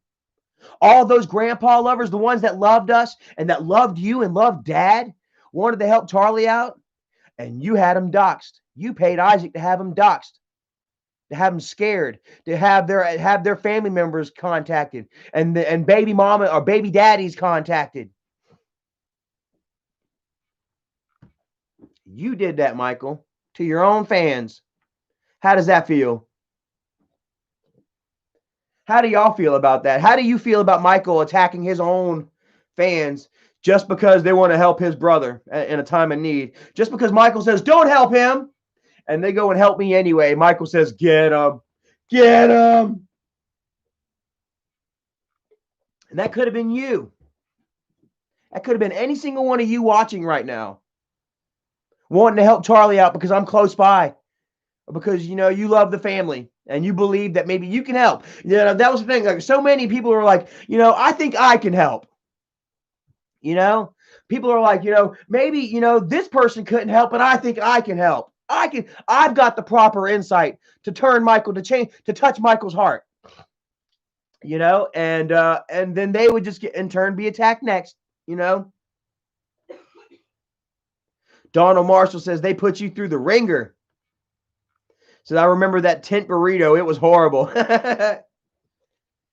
got out to Gainesville, Georgia, 10:30 at night, and I thought that I had me a ride from a friend who stayed not far from the foot of the Appalachian Trail.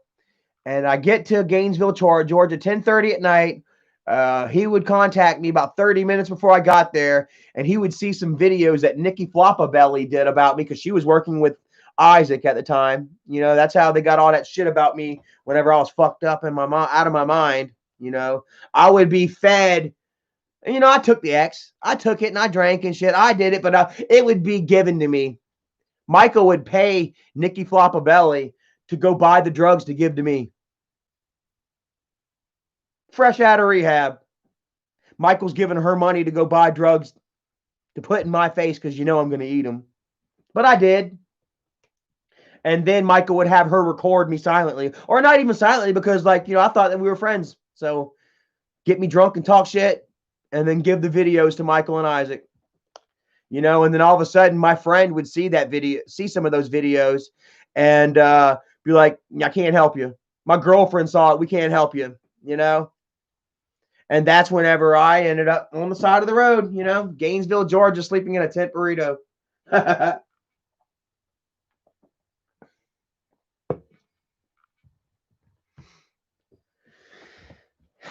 And then having you guys help me out with hotel rooms. Y'all would watch me get chased around from hotel room to hotel room. Donald Marshall says you're stressed now. You know what? Like, I'm not really stressed, bro. Honestly, it's the Kickstarters. Like, of course, you know, honestly, like, it does affect me a little bit. Like I say, you know, that's that shit I don't like. Especially, like I say, you know, you can talk shit about me and all you want. But, you know, once you start talking about the boogeyman killing grandpa, you know, we opened up some dark doors that came out and grabbed grandpa and took him to the other side. You know, that's that shit. You know, I don't like that. And yeah, it is like I say, no matter how well I try to do for myself, you know what I mean? No matter how hard I try to ignore the bullshit, no matter how many of you realize it's bullshit, day by day, more and more of you are realizing it. But still, even then, you know, Michael's still gonna do what he does as a YouTuber. You know what I mean? And he's gonna lie, he's gonna cheat, he's gonna over dramatize, you know, for views, you know.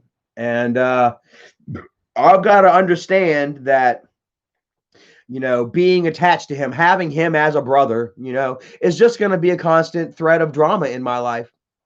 As long as he's a YouTuber, you know, and he needs, you know, drama and he needs, you know, something big or some kind of lie or whatever, or he needs Charlie, you know, for views, you know, then then there's going to be a certain, you know, segue of tension, you know what I mean, in my life, you know, no matter what, you know, no matter what I do, no matter how hard I fight and how hard I try.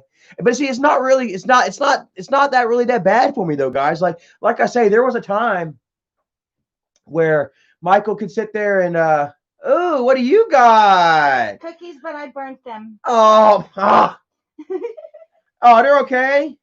They're still soft and they're hard. They're soft and hot. Guys, check it out.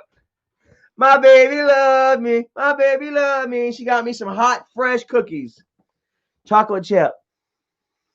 I was gonna do but she bought Mountain Dew. Got my Mountain Dew. They all said hello. Hi. Hi. Erica says hi. So yeah, like I say, man, you know, like it doesn't affect me like it used to though, Donald, because like I say, there was a time, you know, where Isaac or Michael could come forward and be like, you know, this, that, or a third, you know, and you all would be like, oh, fuck, Charlie. You know, now anything Michael or Isaac says, and y'all are like, okay, what next? You know, and the punches just land dead and flat, and they swing and a miss. You remember that time that Isaac swung at you? Swing and a miss, you know, story of my life here lately, you know, and yeah, you know, it really helps me sit back and be able to laugh, you know, and be able to not take it as hard, to not stress the situation like I used to, you know what I mean? So like I say, maybe there is like a certain little cord of tension that gets plucked from time to time.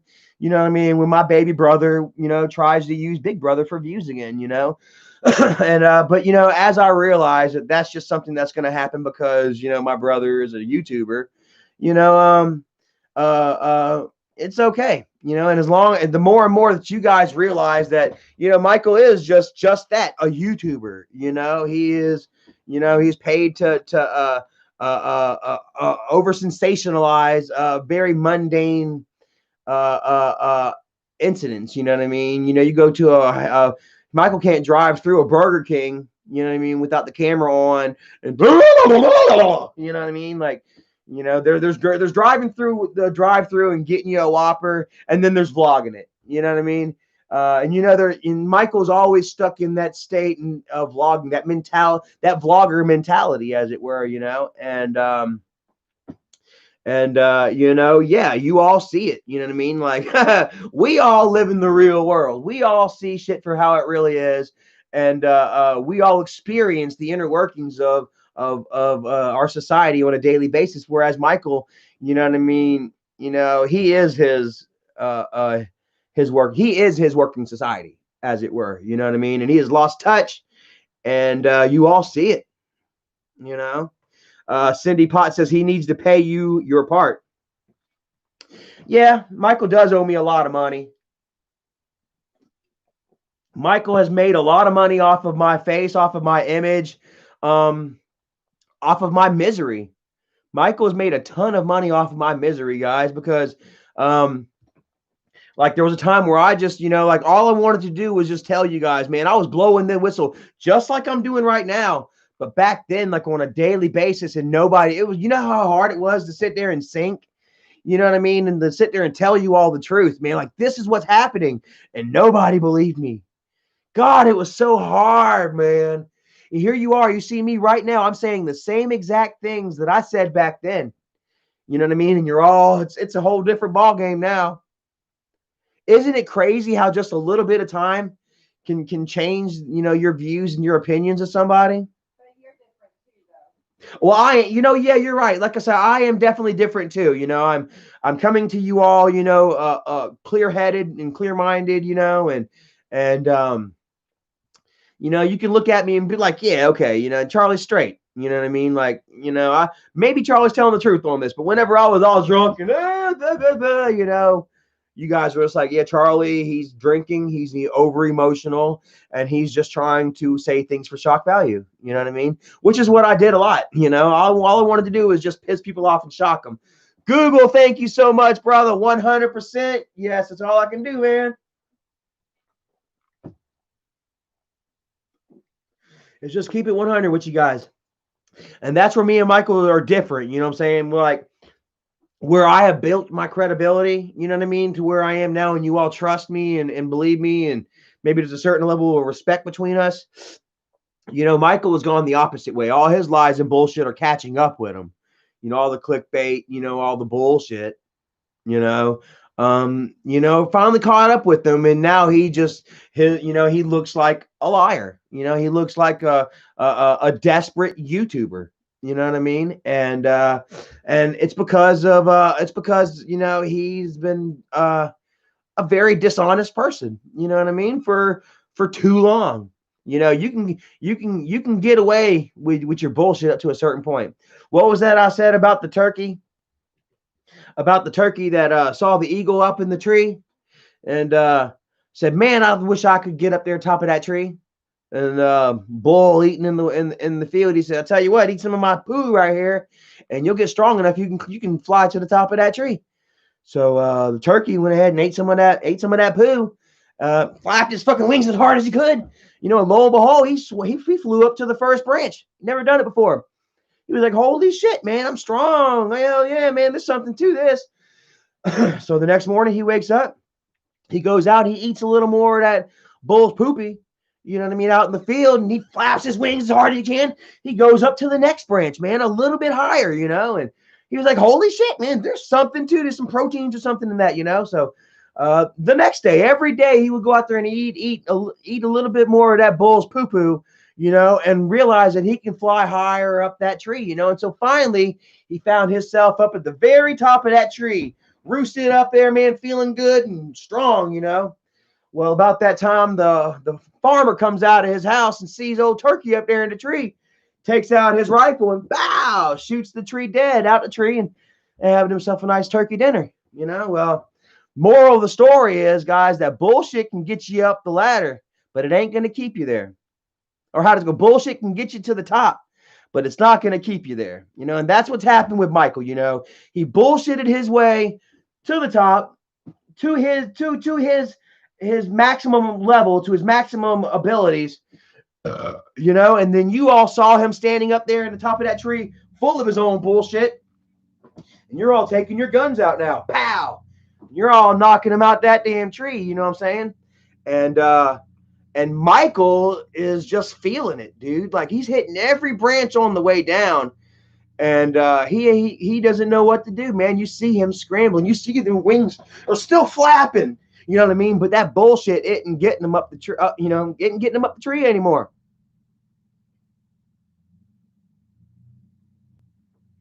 And now he's come out with this shit. The Ouija board made Charlie do it. Let's forgive Charlie because the Ouija board made him do it.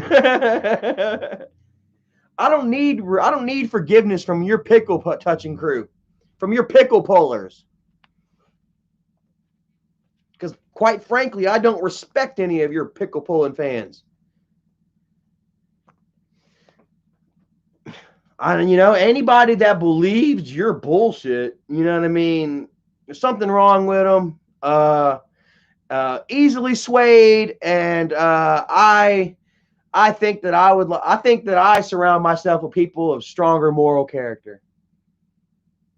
I don't need a mob around me, people that I tell what to do and that just listen to me blindly.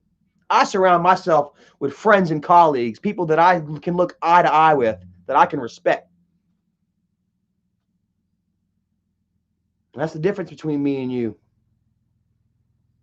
Your best friend, Isaac, just like that, beating his wife, went to jail for child neglect, had the fucking local news come to his house, got his wife on video, telling everybody how he's beat her and throw her through windows. And this is your best friend, somebody that I'll never see eye to eye with. And that speaks volumes on your moral character, Michael. And I'm not the only one to sit here and say that.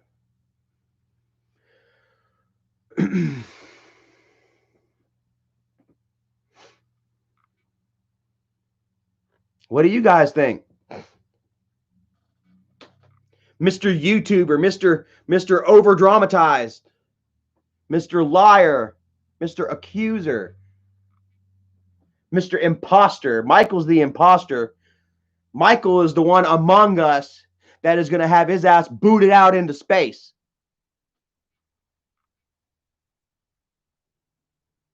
He sat here for too long, sitting there trying to fool everybody else. This person, that person. Finally, Michael's going to be the accused, the imposter. Boop. He's going to shoot his ass off into the cold recesses of space. What do you guys think about that? Paul, guess what is up, my friend? Hook you up right there, brother.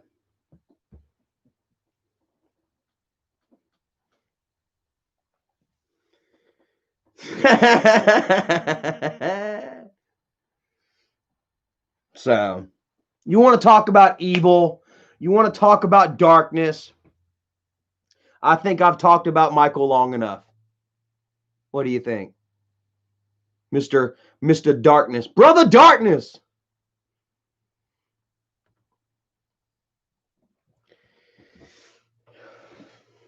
Just like his best friend, or just like his good friend Steve Billings. Bridget and Steve Billings are like this.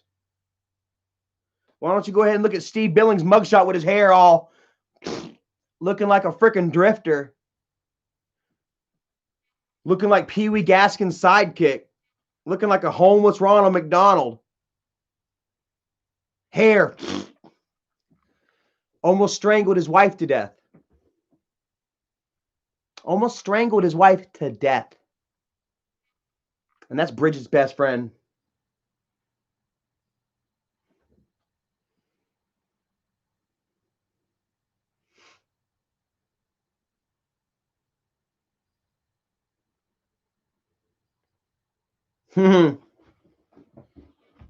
These are the people they surround themselves with.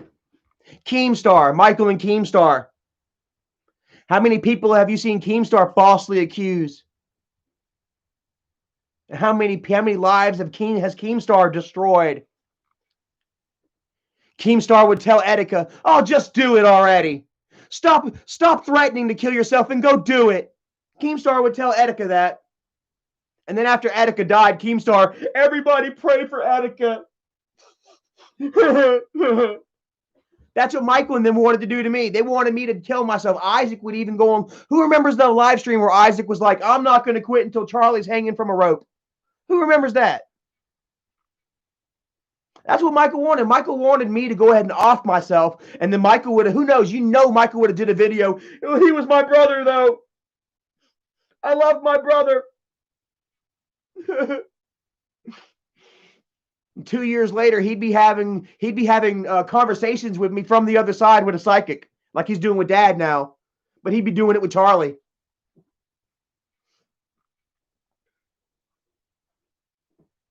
Right? Little churro, Michael has a good heart. If Michael had a good heart, he wouldn't be ostracizing Bridget's father. He wouldn't be lying about me, talking about giving my nephew drugs and alcohol, about raping my sister. You call that a good heart?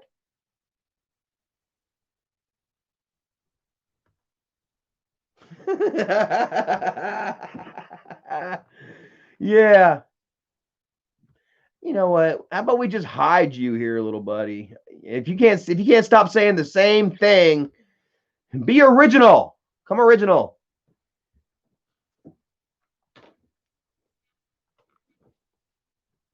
Don't be like Michael, having Dad smash TVs every 6 months. You know?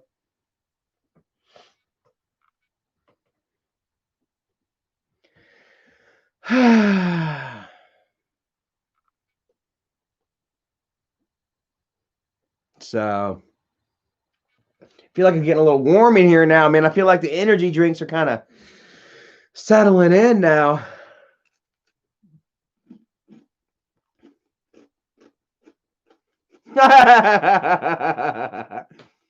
Dominic Connolly.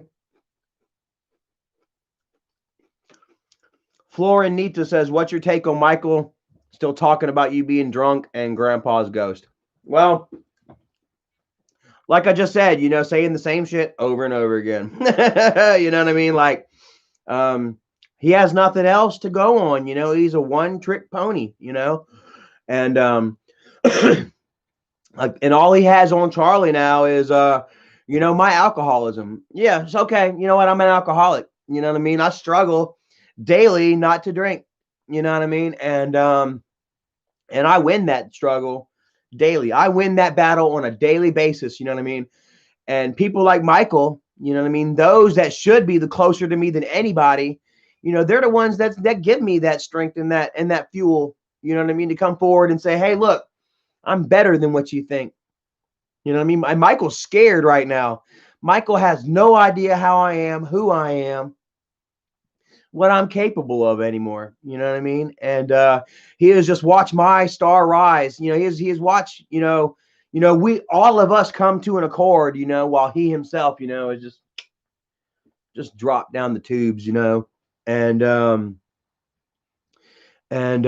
you know, like, I mean, what can I say, man? You know, it's its own fault. You know what I mean? Like, he's refused to grow in any way, shape, or form, you know. And I have, you know. So, and like I say, I love it. You know, all it's doing is it's throwing his credibility down the tubes. Like, let's see here. Let's take a look and see if Mikey has is Mikey's on Twitter talking shit about Charlie right now. Twitter search. I don't have a Twitter, so I just go to Twitter search and I type in the names. And then it pops up with like some Saudi Arabian writing or something. Let's see here.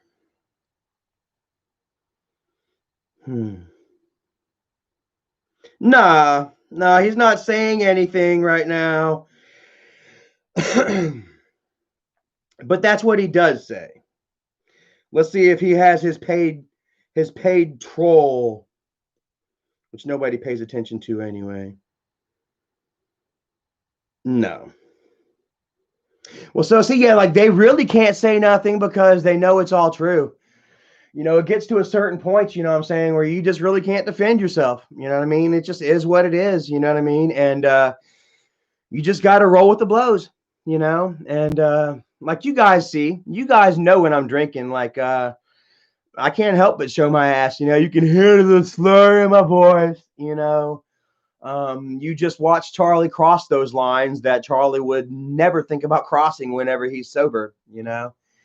And so yeah, every time that you see Michael talk about Charlie's drinking or whatever, and then you see me and you're like, oh, and that's just Michael doing it to himself. You know what I mean? And that's just Michael trying to control the situation and control the narrative, trying to control the perception of others, you know. Flora Nita says, I love you, Charlie, because you have helped me get through my demons. I almost killed myself a couple of years back, and I watched you struggle, and it helped me see the light. Well, thank you so very much, man. You know, I mean, I really appreciate that. Or lady, I'm sorry. Thank you personally so very much for that, man, because like it really does help me feel like all this bullshit that I've gone through, you know what I mean, that it was for a purpose, that it was for a reason, you know, like there are times where I was going through this shit, you know what I mean, where I'd be up at night crying, guys, and I'd be like, you know, why am I going through this? Why can't this just stop? Please, Lord, why? Just make this stop. Just please, can we have our family back? Please, can I just go see my mom? And please, can I just go see my dad? And please, Lord, can I just stay sober? And why do these attacks keep happening? You know what I mean? And you know, and here I am now. It's because of people like you. I had to go through this, you know what I mean, in order to help others going through similar instances that didn't have the camera following them around, you know. I've had millions of people, you know, watching me fuck up in slow motion, you know. You guys were watching me screw up on a daily basis, and you were also watching me, you know, get, you know, harassed and doxxed and damn bullied and picked on and pressured, triggered, all that shit. And he's a dude. Okay, good. Jasmine in the house. Hey, Jasmine. How's California dreaming, man? How's life out in California? Dawn of the Dead, man. Much love to you. Thank you so very much, man. You're a good guy. I appreciate that, man. I like hearing that. You know, like I say, man, growing up, and it's always been the thing, though. You know, it wasn't just, you know, here recently. I've always been raised, you know, to feel like I wasn't as good. You know what I mean? To, you know, talked down to, you know, and abused and stuff like that. You know, and you know, it's like a certain party kind of believes it and shit, you know. And it doesn't have to just be family doing it either, you know what I'm saying? Just growing up poor and going to school not having the name brand stuff, you know what I mean? So obviously, so automatically you're not in the cool crowd, you know. You know, just things that are out of your control, you know what I mean? And I don't know. That's the beauty in getting older and growing up, you know what I mean? Is that None of that shit really matters after a certain point. It's about your character. It's about your personality. It's about who you are inside, you know? And I think that really helps shine. That really shines through, you know, all the bullshit. You know what I mean? Like, y'all see me go through the shit and y'all see me angry and stuff, but y'all also see me turn around and try and smile. You know what I mean? And try and ask for forgiveness and help. You guys would see me numerous times get online after I got drunk. You know what I mean? Y'all would see me numerous times come out the next day and beg for forgiveness. You know, the most embarrassing day of my life was always the day after that drunk, when I got messed up and I talked shit, you know, and I just made myself look like shit. I lost friends and stuff, you know. And you know, and then y'all seen a drastic reduction in that. Now when we get together and we talk, you know what I mean, you guys hear me saying things that I stand behind. You know what I mean? That I won't regret tomorrow morning. You know what I mean? I can't remember the last I can remember. I think I said it the other last week too. You know, almost 5 months ago, I would have that, man, I'm sorry, I fucked up. You know what I mean? That old post on Facebook again, you know, and some of you guys would be like, it's all right, we understand, you know, and some of you guys would be like, damn, Charlie, did you know what you say? Do you know what you said yesterday? You know, and man, it's just so embarrassing. I hate that so much, you know what I mean? And 127 people watching. Thank you all. Seems like we're back down to our normal. And I appreciate it, man. You know, it's like, but yeah, you know, it's like you can't argue with results, quite honestly, you know. And the only one trying to argue with results right now is Michael. You know, and as you see, it is yielding very few results for his ass. You know, so Michael, if you're listening, you know, I hope you get shit together, bro. You know, if you want me back in the videos, man, I don't know. I keep saying that. I keep saying that, you know, and I keep saying that I won't do it. You know what I mean? Because quite honestly, you know, I'm just too real for YouTube, honestly. I feel like I'm too freaking real for YouTube, guys. Like, you know, I'm happy with the small following that I have. You know what I mean? What little bit that I get from YouTube, you know, and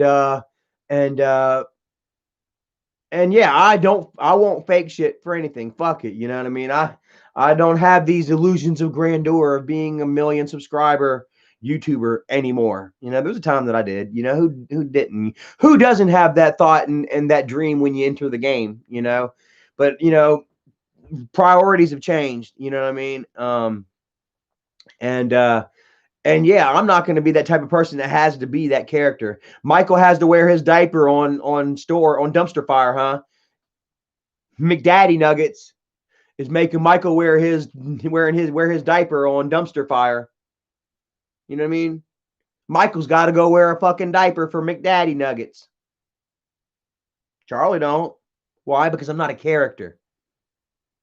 Because I don't have to sell my integrity for a couple dollars, for a couple viewers. Y'all like that, huh? McDaddy Nuggets? That's Michael's daddy, McDaddy Nuggets. Stamp it. McDaddy Nuggets. And it was so awesome, man. Like, I would look the other day and I would see that Michael's thumbnail was the, you know, the minimally enhanced faces of them, of their obese asses. And McJuggernuggets would be he'd straight up say, damn, man, goddamn, man, y'all fell the fuck off. Straight laughing in Michael's face. Y'all done fell the hell off. Where's that diaper, baby boy? My little bitch baby son. McDaddy Nuggets is calling it in. He's tired of Michael's shit. He's tired of Michael shuffling his feet. He's ready for Michael to contribute to his platform. Gabriello the plug. If I ever come to the U.S., I will surely make a visit to PA and fuck Isaac's World up. Well, you're going to be standing in line for that, man, because he's got quite a few people that are interested in going and seeing him and taking care of business. You know what I mean? And if I was Isaac, I'd really be worried. You know what I mean? Like, you just don't go out and harass and target and attack people for as long as you do, without somebody eventually coming up and checking you out without you even knowing. or somebody finally gets tired of it and pulls up on your ass. You know, we would see that happen with BBY, and we would see Isaac actually got scared and sent his wife and kids to the neighbor's house while he hid behind the door with a baseball bat and a katana sword. I'm telling you, bro, you're going to mess around with the wrong person, and they're not going to tell you that they're coming. They're just going to show up at your door with your wife and your kids and all them there, and you're going to be in danger because you won't shut your damn mouth, because you got to be an online bully, you know? And, you know, that's just something that you got to deal with yourself, man, that you put yourself into, that you put your family in danger, you know? All because you do what Michael tells you to do. Because you got to earn that check.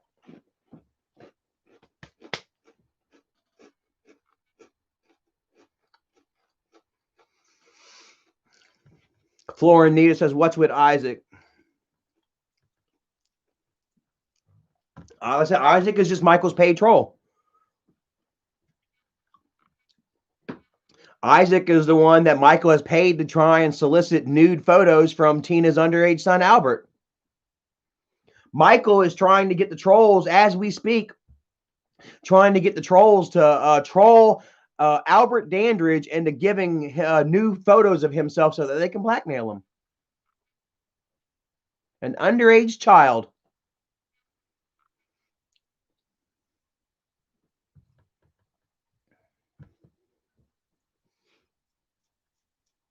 Isaac's already got, what, a couple of pictures of my dick in his phone that he would share on fucking Easter Sunday. Michael would pay Isaac to share nude photos of me having sex on Easter Sunday right after he shared a picture of his children with their Easter baskets. It was the weirdest, craziest shit ever. You go down to Isaac's timeline, and it was like, oh, there's pictures of his kids all dressed up, looking nice. That's sweet. You know, and then 30 minutes later, boom, right beside it, bookended, right next to his children, is a picture of Charlie. Dumb smile, purple mohawk. Smack dab. You could have done this right here. Charlie having sex, his kids Easter. Charlie sex, kids Easter. Charlie sex, kids Easter. It was the creepiest. And Michael paid the fucker to do that. Xander D-Dog says, the saying is blood is thicker than water, but one thing about blood is everyone's a match to somebody that's not even your family. I like that. See, here's the thing about family and friends, man. You know, family feel like they can do whatever they want to you. You know what I'm saying? You grow up, you know what I'm saying, knowing this person every day of your life. You know what I mean? Like, there's a certain amount of liberty that you feel like you can that you can take upon one another. You know what I mean? And it usually turns to shit, you know, end up fighting, hating each other, you know, disowning and stuff. Whereas friends are people that you choose to coexist with, you know what I mean, that you have reached a certain level of respect and understanding with, you know what I mean? You have struck a certain accord with these people that you haven't with your family, you know what I mean? And these people don't feel as comfortable shitting on you, you know what I mean, the way that your family does, you know? So I've come to realize, you know what I mean, that my friends and my wolf pack and my following, you know what I mean, are a far more positive influence in my life than my family is, you know? And I got a feeling that a lot of you probably feel the same way, you know? Dawn of the Dead says, Isaac wants your body, Charlie. I'd carry bear mace just in case. Yeah. Yeah, well, like I say, you know, Isaac would actually ride 2,000 miles to get in my face and pretty much try to follow me to my hotel room. He'd follow me into the manager's office to try to figure out what room number I was in so that he can try and go lay on my bed and feather up, get all powdered up for Charlie. Just the way it seems, guys. Like I say, man, like they've always got to say something about Charlie. You know what I mean? I understand, like, you know, who are you going to want to talk about? BBY?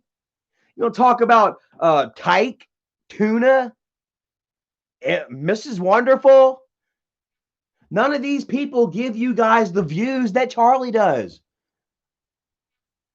You know what I mean? It's kind of like coal drive. You know, you're in them mines and you're picking coal, freaking going at it, and you're picking different spots. You find that sweet spot though, and it's giving out more. That's what you're gonna go back to. You're gonna stay at that sweet spot. That's them. They are coal mining Charlie. They've struck oil in Charlie, so you know, of course, you got to go back. You start talking shit about about Tuna or Mrs. Wonderful, you're getting 40 and 50 likes. Talk shit about Charlie, you get 100. Used to anyway. It's kind of gone down. I love it. They actually talk a lot of shit about Charlie, you know, and it just goes down. But they have been preconditioned to Charlie paying their bills. You know what I mean? To the Charlie hate and the Charlie talk generating the views. You know, and I get it. Like I say, man, if you're hitting that honey hole, if that's where the money and the views come from, why not go back to it? You know what I mean? And yeah, man, I'm just reading here, man. Guys, you guys are all of you guys are understanding and agreeing. You guys are all, you know, agreeing, bro. Franco Avila says Charlie going ICP. I guess I kind of look. I know I kind of look like Violent J right now because I'm a fat Violent J. I've got the bald head going. I'll never forget it, Franco. The very last year that I would ever go trick or treating, man. We went dressed up as ICP. Me and my friend Jamie Lloyd. Much love to you out there somewhere. You spun out freak, stuck out there in Gaston. But we would, man. I think I was 15 years old, guys. Went out as and of course I was Shaggy 2 Dope because I was fat.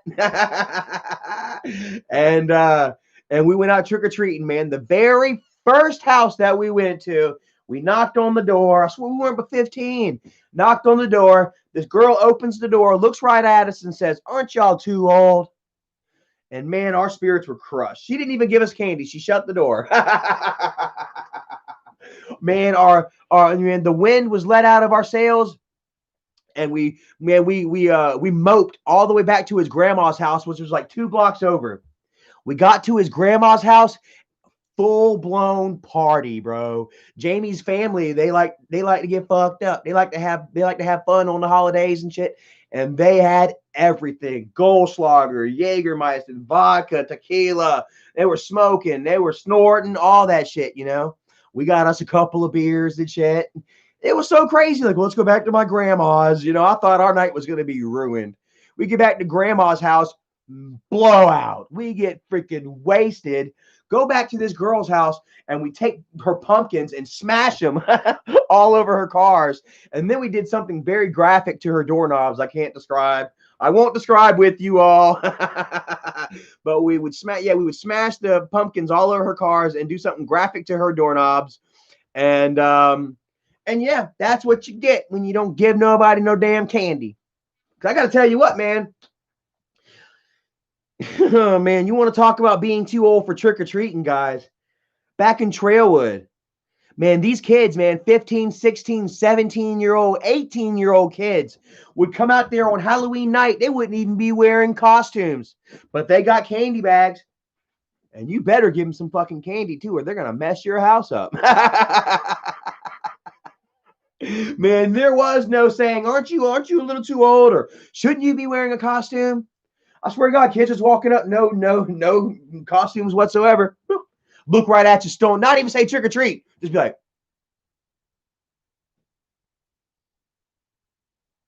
and then you put the candy in their bag. You're like, out like a ghost.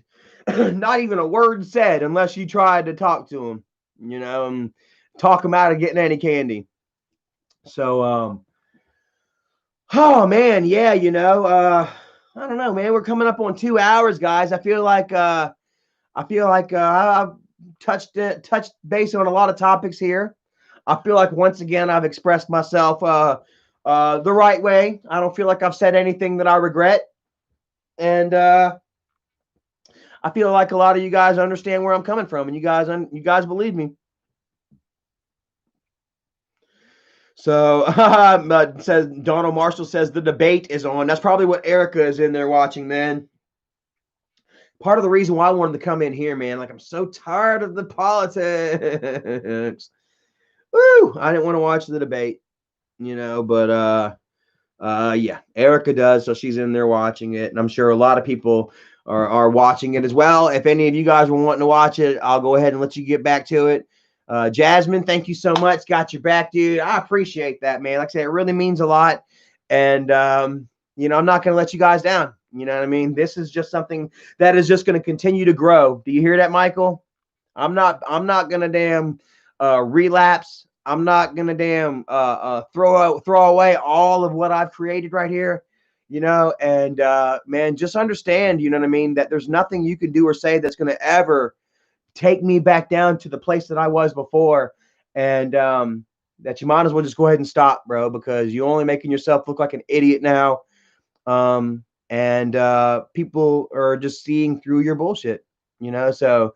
You might as well just go ahead and give Charlie the props he deserves. Give me the props that I deserve, and just see what everyone else is seeing. Because everyone else, they see. I put myself out here for the world to see. You know what I mean? And you just look like a fool being the only one that's trying to ignore it, So, Dawn of the Dead, man, thank you so much for joining us. Gabrielle, the plug, man, check your messages if you can. I messaged you like 2 years back. Well, you might need to message me again. Otherwise, that message is going to be buried, man. Darnell Marshall, man, you have a great night, brother, man. Stephanie Hopkins agrees with me. There's a lot of you guys agreeing, you know what I'm saying? Like I say, Michael, it's just, I'm just going to continue to elevate, my life, my spirits, my opportunities, and you can try and throw dirt all you want, you know what I mean, but it's only landing on yourself. You're only throwing it in your own face, and I mean, I would say stop for your own good, you know what I mean, but part of me wants you to keep going because like you're just proving who you are and who I am. I prove who I am. You prove who you are, and you have been proving who exactly you are, the last 3 years at least, Donna Connolly, man, much love to you, bro. Xander D-Dog, Jasmine Dio, much love to you. Tam, man, much love to you, bro. Blue-Eyed Bandit, Chrissy, thank you for joining me. Says you've come a long way. I definitely have come a long way, man. A lot. I have towed a long, hard road, and I brought you all with me. You've all watched every bump, every bruise, every turd flung. You know what I mean? You would watch me fall down and pick myself back up more than once, more than thrice, and you guys are watching me now, just I don't know. I feel like I'm in the best place that I've ever been in my life. You know what I mean? And it feels good, man. I know it feels bright in here right now. I drank way too much Kickstart energy drinks. Need to chill out on that. Donald Marshall, man, thank you so much. He's looking forward to our next stream. We're actually thinking about doing a Pee Wee Gaskins vlog this weekend. What do you guys feel about that? I know that I've talked about it for the past couple of years, but never had yet to get into it. But I think that this weekend that we are actually going to catch up with another friend of mine, a paranormal expert. He's got a lot of tools and stuff.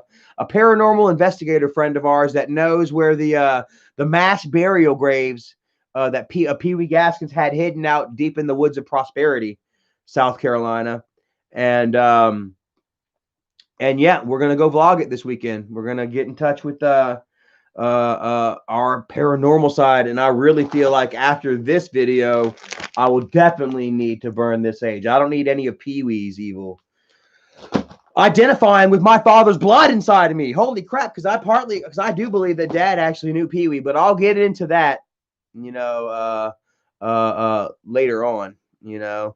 Franco Olivila says, I love you. I love the Greens. I love you, Mike. You know, I understand that, you know, Franco, you know, you love all of us, you know what I mean? And, you know, that's fine. I can't fault you for that. You know, and Erica said that, you know, the other night that she would see you over there in like Fatty's live in Isaac's live stream or whatever. Right after you got off, I went live or I closed live. You went over to Fatty's live stream, you know, and that's okay. You know what I mean? Like I have no problem with that. I'm not trying to turn you guys against anybody. You know what I mean? All I'm doing is speaking out against, you know, any bullshit lies, you know, and attacks, you know what I mean, that were put against me, my family, and my friends, you know. And yeah, I'm not trying to control anybody. You guys all see it for what it is. And yeah, you know, quite honestly, you know, I just you know, I don't know. I think you guys can relate with me so much more because I'm real. You know what I mean? I'm real. I'm the realest one in the family. You know what I mean? I'm not coming out here and I'm not clickbaiting every 3 days. I'm not trying to say that I've got, you know, there's a spirit in the house or the house is destroyed or Jennifer got beat up or mom got beat up, you know, like something different, something heightened every day, you know, like you guys are sitting there watching me deal with real life issues, you know what I mean? Overcoming real life obstacles, you know, and that is what brings us closer together. You know what I mean? And Michael just doesn't understand that anymore because he's just not part of the real world anymore. You know, Flora and Nita, man, make much love to you. Barry Shot Florence says Jenny tried saying your name and Michael cut her off. But that's not going to stop Michael from talking about me and put me in the thumbnails, is it?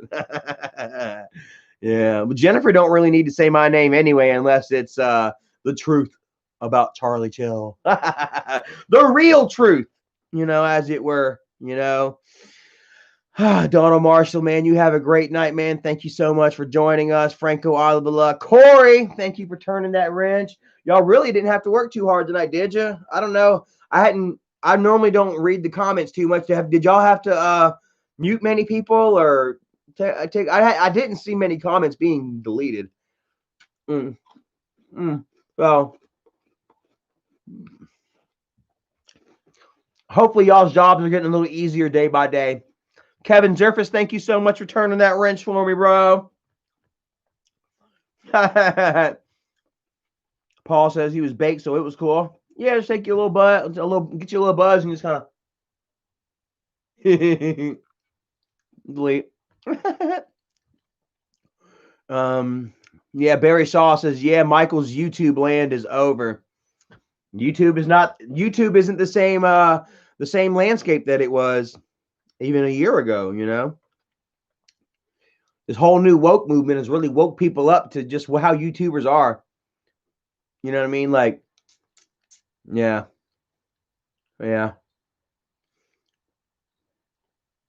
So, anyways, we're coming at 2 hours in, man. I'm gonna go ahead and bounce off of here, man. Thank you all for watching. We've kept it real. We've kept it fun. We've kept it real fun. I've had a lot of fun, guys, hanging out with you all. And once again, you know what I mean, speaking my truth, calling out some bullshit, and yeah, I feel like another redeeming live stream. What do you guys think? And I feel like every time I come out of here, and you know, I redeem myself a little more and more. You know, each time I come out here on this live stream, sober, level-headed, and the sane one in the family, as it were, you know, or I try to be anyway. You know, like I said, sometimes those chords are struck, you know, and I've got a woo-saw, you know, but like I say, as long as I stay sober, you know, then it's really easy to do. You know, Dawn of the Dead, thank you so much for joining us. Jordan Yon, Tyre Orion, Grayson Hansen reviews. Happy October. It's almost over. It's almost over. Thinking about it earlier, I was like, we're already on the 22nd. I've been celebrating Halloween September 1st, and it's still not long enough. Nicoa Guest, have a great night. It says best content is real content. For sure.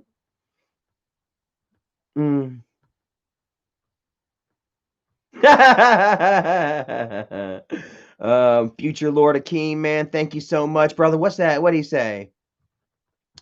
What'd he say? Hold on, I gotta go back up.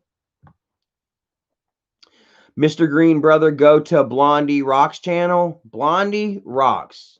I'll have to check that out. Never heard of her.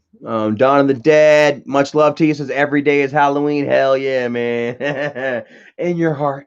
You know, Xander D-Dog, thank you so much for joining, man. Dory Des, thank you so much. Says another good session. Scott Johnson, much love to you, brother, out there on the road. Yeah, I feel like it was another good session as well. Like I say, man, as long as I'm sober and I try to stay positive, you know what I'm saying? You know, good things will come my way. You know what I mean? So, you know, Michael, like I say, you know, like you keep using me in your thumbnails and your videos. If you really want to talk to me, just go ahead and message me. You know what I mean? You don't have to keep putting me in the videos and stuff to say that you miss me. You know, just go ahead and contact me and say it, you know. That way I can screenshot it and show the whole world. Because I will. I'll be like, look, Michael apologized. I ain't like that.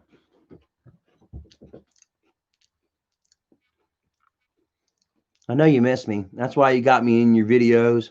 That's why you're always talking about me. Miss Cottywomple, I'm about to head off. Just enjoying this good cookie. That was really good. Donald Marshall says, be good to your angel, my friend. Definitely. She's so good to me. Baked me cookies and stuff. Got to be good back to her. So, all right. Dory Des says, how are the cookies? They're a little hard. They are just a touch burnt. But you know what? It's the love that counts, you know. Austin Ferris, have a great night, man. Franco Avila, Paul Guest, keep it too sweet. Wow. Right there to all my Wolfpack, man. Love all you guys, man. Zion Thrasher says he is your brother. Why wouldn't he miss you? I agree. Why wouldn't Michael miss me? You know, he tries to lie and he tries to tell people. He tried to tell that that Russell Hantz guy, if Charlie died, I wouldn't cry. I wouldn't care. But we all know better than that. We all know better than that.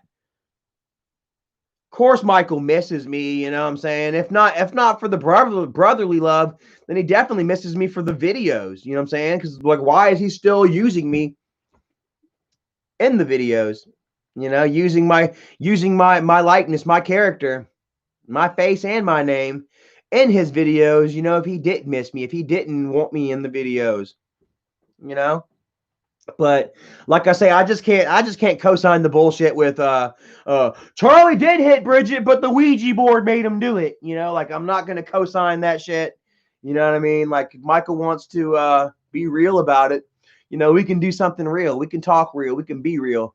You know what I'm saying? But as long as he's gonna sit there and continue to try to stand behind and beside his own lies and shit, you know what I'm saying? Then I'm just going to call him out on it. And I'm just going to be resistant. You know what I mean? And I feel like I have every right to, you know?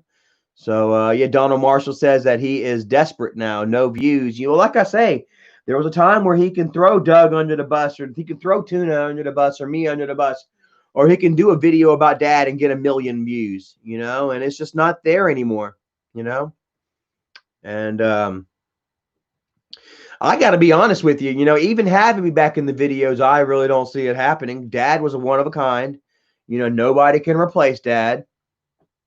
And, you know, Michael really shouldn't try. You know, I feel like maybe he's stuck. He's looking for the next grandpa or something whenever he should be leaning into a different creative curve for his channel, you know. You know, he's like I said, he's stuck with this one winning formula for so long. You know what I mean? That now that there's that ingredient is gone. You know, he's trying to find other ingredients to replace grandpa with, and it's just not panning out. You know, ain't nothing like the real thing, baby. You know, like you go ahead and um I don't know. Like I say, these cookies right here. These are Laura Lynn cookies. They're not bad. They taste pretty good, you know. But there's just something about that Toll House cookie. There's just that little extra ingredient, that little something different. You know what I mean? That really does make it a Toll House cookie. You know what I mean?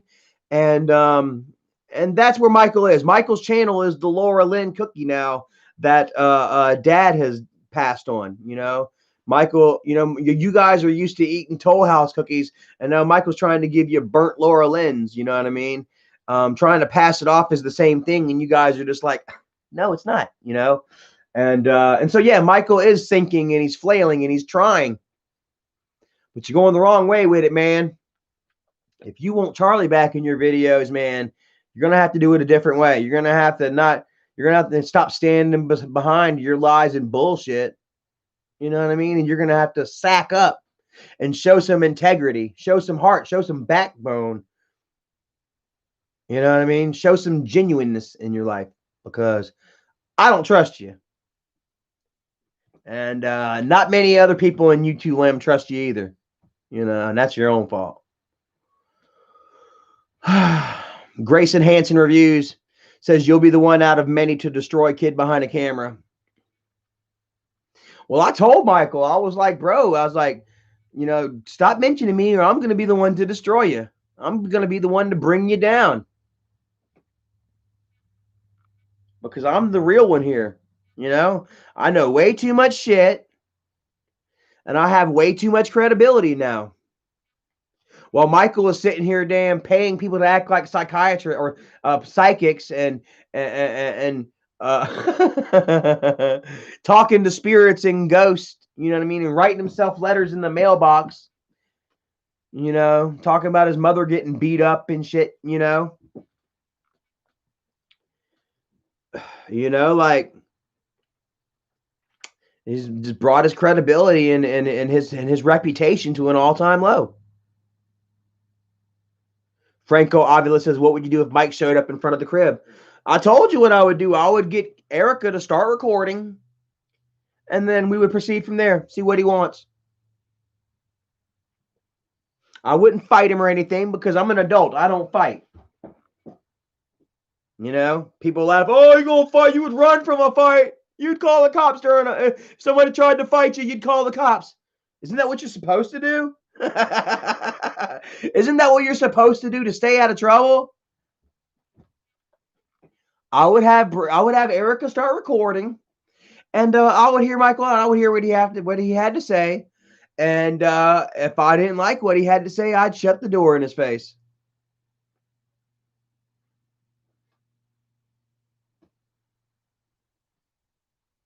I wouldn't go jumping off the steps, hitting them and shit, and the whole blah blah blah blah blah blah, you know, because that's what Michael wants. I don't play Michael's game anymore. You know.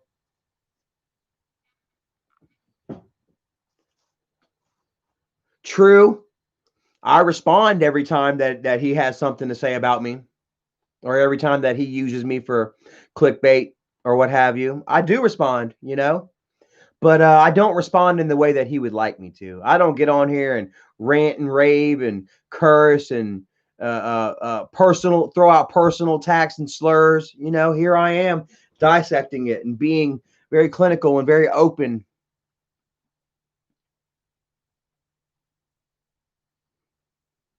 Adam Ritter says Mike is scared to hear the truth. Well, I mean, you know, like he is just like any other rich person, you know what I'm saying, that surrounds themselves with yes men.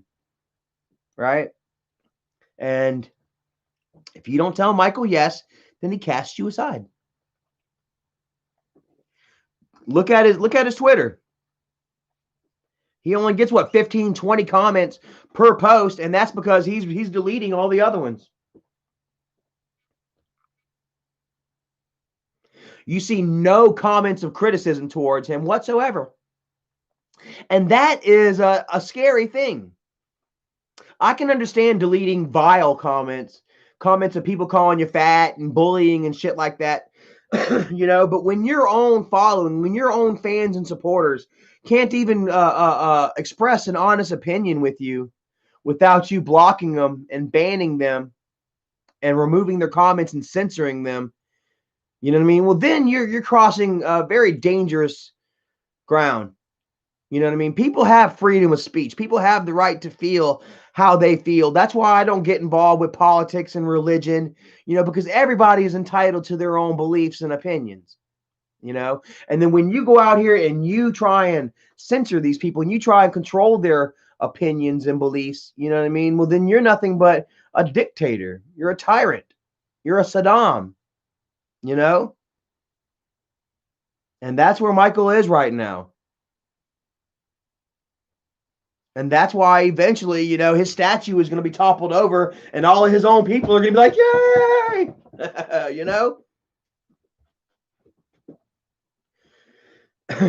The Baker Show says he is a toxic person. You all see it. Like he can't even treat himself well. Like, look at that. Look how Michael treats himself. You can't treat anyone else kindly until you treat yourself kindly first. And Michael treats himself like a bag of dog shit. Michael treats himself like a human garbage disposal. Am I right? And he takes all that anger and all that frustration and all that pity and all that hatred and he projects it off onto others. I've taken the brunt of Michael's hate and anger for far too long. Far too long have I taken the brunt, the blame.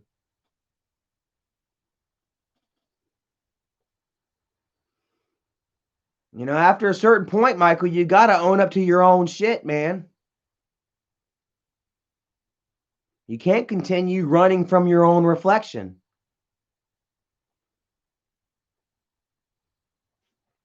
You got to face yourself eventually.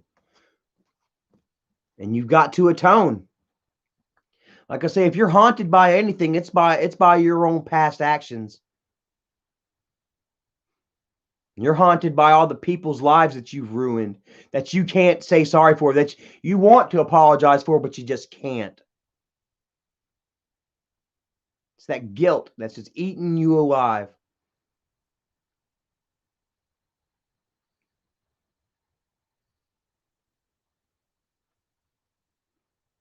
And I believe that a big part of you doesn't want to believe in an afterlife, because if there is an afterlife, then you know that Dad is sitting up there right now looking down on you, shaking his damn head, Michael. Knowing all the bullshit that not only you put me through, but you put him through too. All the bullshit you put the whole family through. A family vlogging channel when Michael's the only one that's profiting off of it. Got Jennifer living in his house. Had Dad living in his house. Michael bought Dad a house. Michael bought Dad a car. What did Dad ever buy for himself then? If everything that Dad had, Michael gave to him, what happened to all of Dad's money? What was Dad spending his money on? If Michael split it straight down the middle, Michael's got this big old mansion, driving a Tahoe, in-ground pool and all this shit, and Dad has what Michael bought him. What else did Dad spend his money on? Michael stole money from Dad for so long.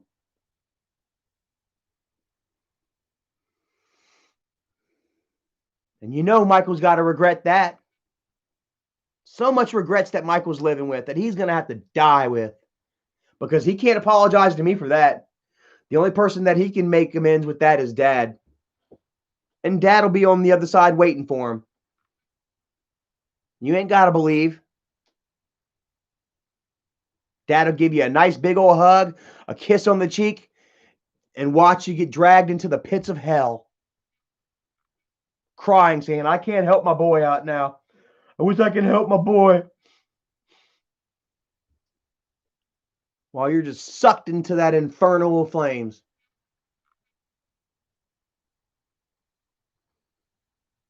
And I'll be there with Dad, looking down at you too, crying with Dad, saying, I tried to tell Michael to come forward. I tried to help Michael see the error of his ways.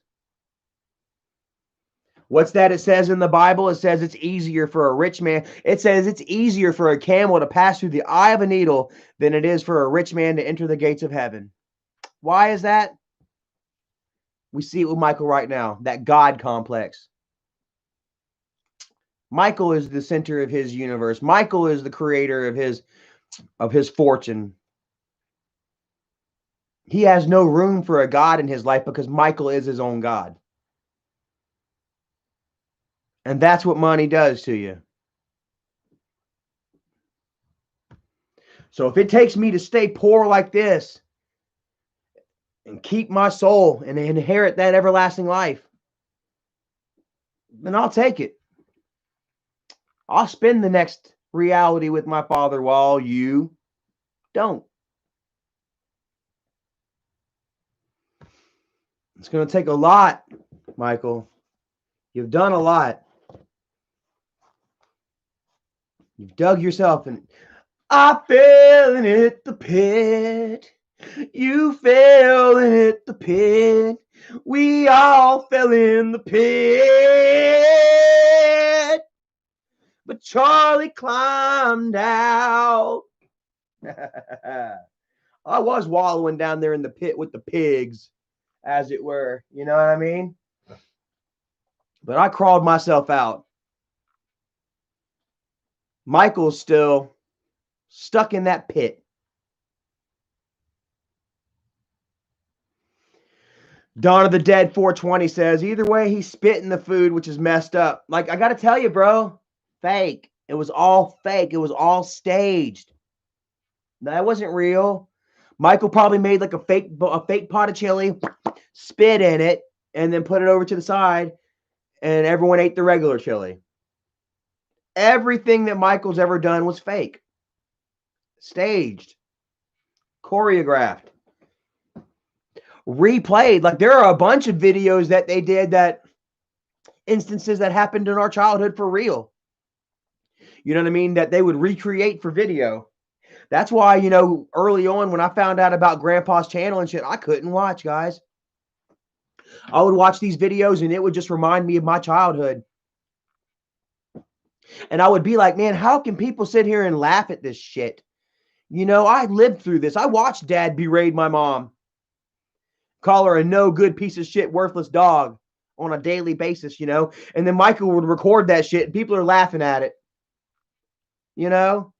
And all I could think about was my mom crying in the room and shit, halfway slitting her wrist. I'll never forget the time I went into the room after Dad just, you know, gave Mom a very spectacular tongue lashing. I went into the room about 10 minutes later and Mom had half-heartedly slit her wrist. And I was so fed up with it all. I feel so bad about it. But I was just so fucking fed up with it all. I was just like, why don't y'all just do it? And I was like, give me the motherfucker. I'll do it. I'll cut my own fucking wrist. You know? But then I would watch Dad soften. You know what I'm saying? I would watch the love enter Dad's life. Dad really changed with them, with the Graham boys. After Jenny started having them boys, you know, the softer side really came over Dad. And part of me was jealous of that for a little while too, you know, because, you know, damn it, why couldn't I have that love and attention from Dad when I was a boy? You know, I see how much he loved Jacob. Jacob was the apple of Dad's eye. He took that boy everywhere. What did I call Jacob? I forget what I called Jacob, man. Precious little do good boy or something, you know, because like, you know, Jacob could do nothing wrong.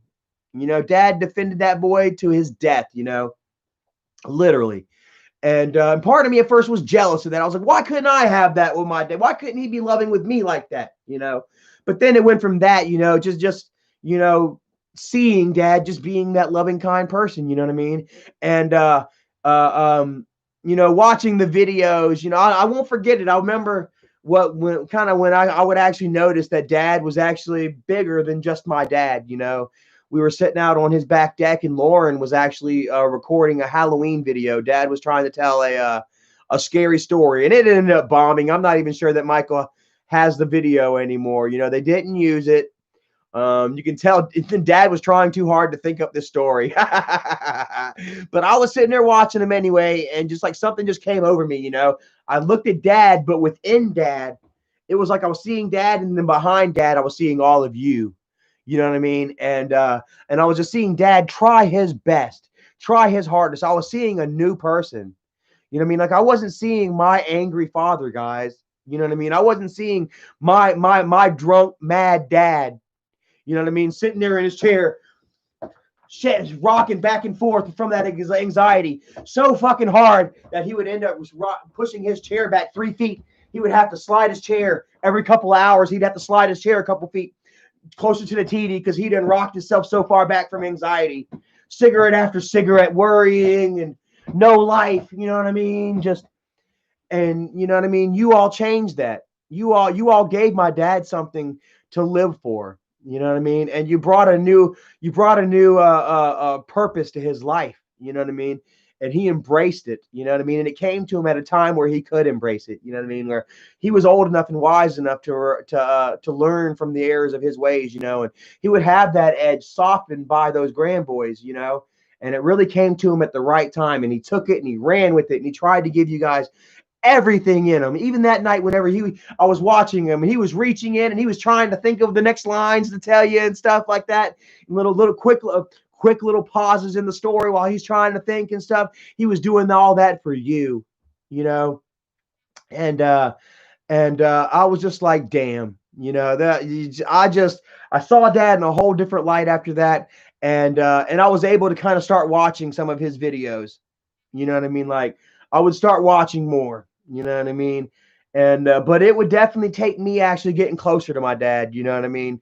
Actually living with him. You know what I mean? And actually being able to see and experience, this change within him. You know what I mean? To really realize, that, there was something that me and dad can rebuild. I really feel like maybe dad felt like maybe he didn't have many years left. Quite honestly, I really feel like maybe dad felt like he didn't have many years left and he wanted to take this time and opportunity while he had the abilities to help me out, to reach out and to help out his son while he could while he had the opportunity. You know what I mean? And that's what he did, and I'll forever be thankful for that time that me and dad spent together. You know what I mean? And this right here, this and all of you, you know what I mean? You are my inheritance, quite honestly. You know what I mean? Dad, I may not have had any money. I may not have been left with any kind of property, any sort of rights. You know what I mean? But dad left me all of you. You know what I mean? And he's like, treat him right, Charlie. And I mean, that's what I intend to do. And that's why I feel like, you know what I mean? More and more of you are coming back to me, you know what I mean? And are understanding exactly what I went through, you know what I mean? And what it takes to overcome that, So, all of you guys, man, I want to thank you all, man. 104 here still watching, man, just listening to me, just pour my heart out, you know what I mean? And it means a lot. This is my inheritance, and I love it. Thank you, Daddy. Come here, old man. I still got to send one of these stuffed animals to my sister Dawn. Stuffed animals. You are an animal, Grandpa. You know that? I still got to send my sister Dawn her stuffed plushie, but that's going to be her Christmas present. Once I get a little bit of money in, guys, it seems like every time I get some money in, it's gone. So but yeah, I definitely will have this to you, Dawn, if you're watching before Christmas. This will be your Christmas present, and not even that. This is kind of like, Dawn's birthright as well, So, yeah, you know what I mean? I'm going to do my best to, continue, to be the best person I can and present the best version of me to you guys on a daily basis that I possibly can. And and yeah, just try my best to earn y'all's respect and y'all's love, you know. So all right, guys, I'm gonna go ahead and end it here, man. We love you all, man. I'm super happy. Thankful for y'all joining 2.5 hours in. And I feel good. I do feel good. I'm gonna go ahead and sage this place here in a little bit though, just to be on the safe side and continue to water my withered soul, as it were, for a flare, for a see, even I have a touch of the dramatic. I need to water my withered soul. But yeah. All right, man. Well, thank you all for watching, bro. I love you all. Stay happy and stay woke, and we will catch y'all on the flippity flip. Love you all. All right, man. Want to edit, end stream. All right, guys. Thank you so much. Mwah, mwah, mwah.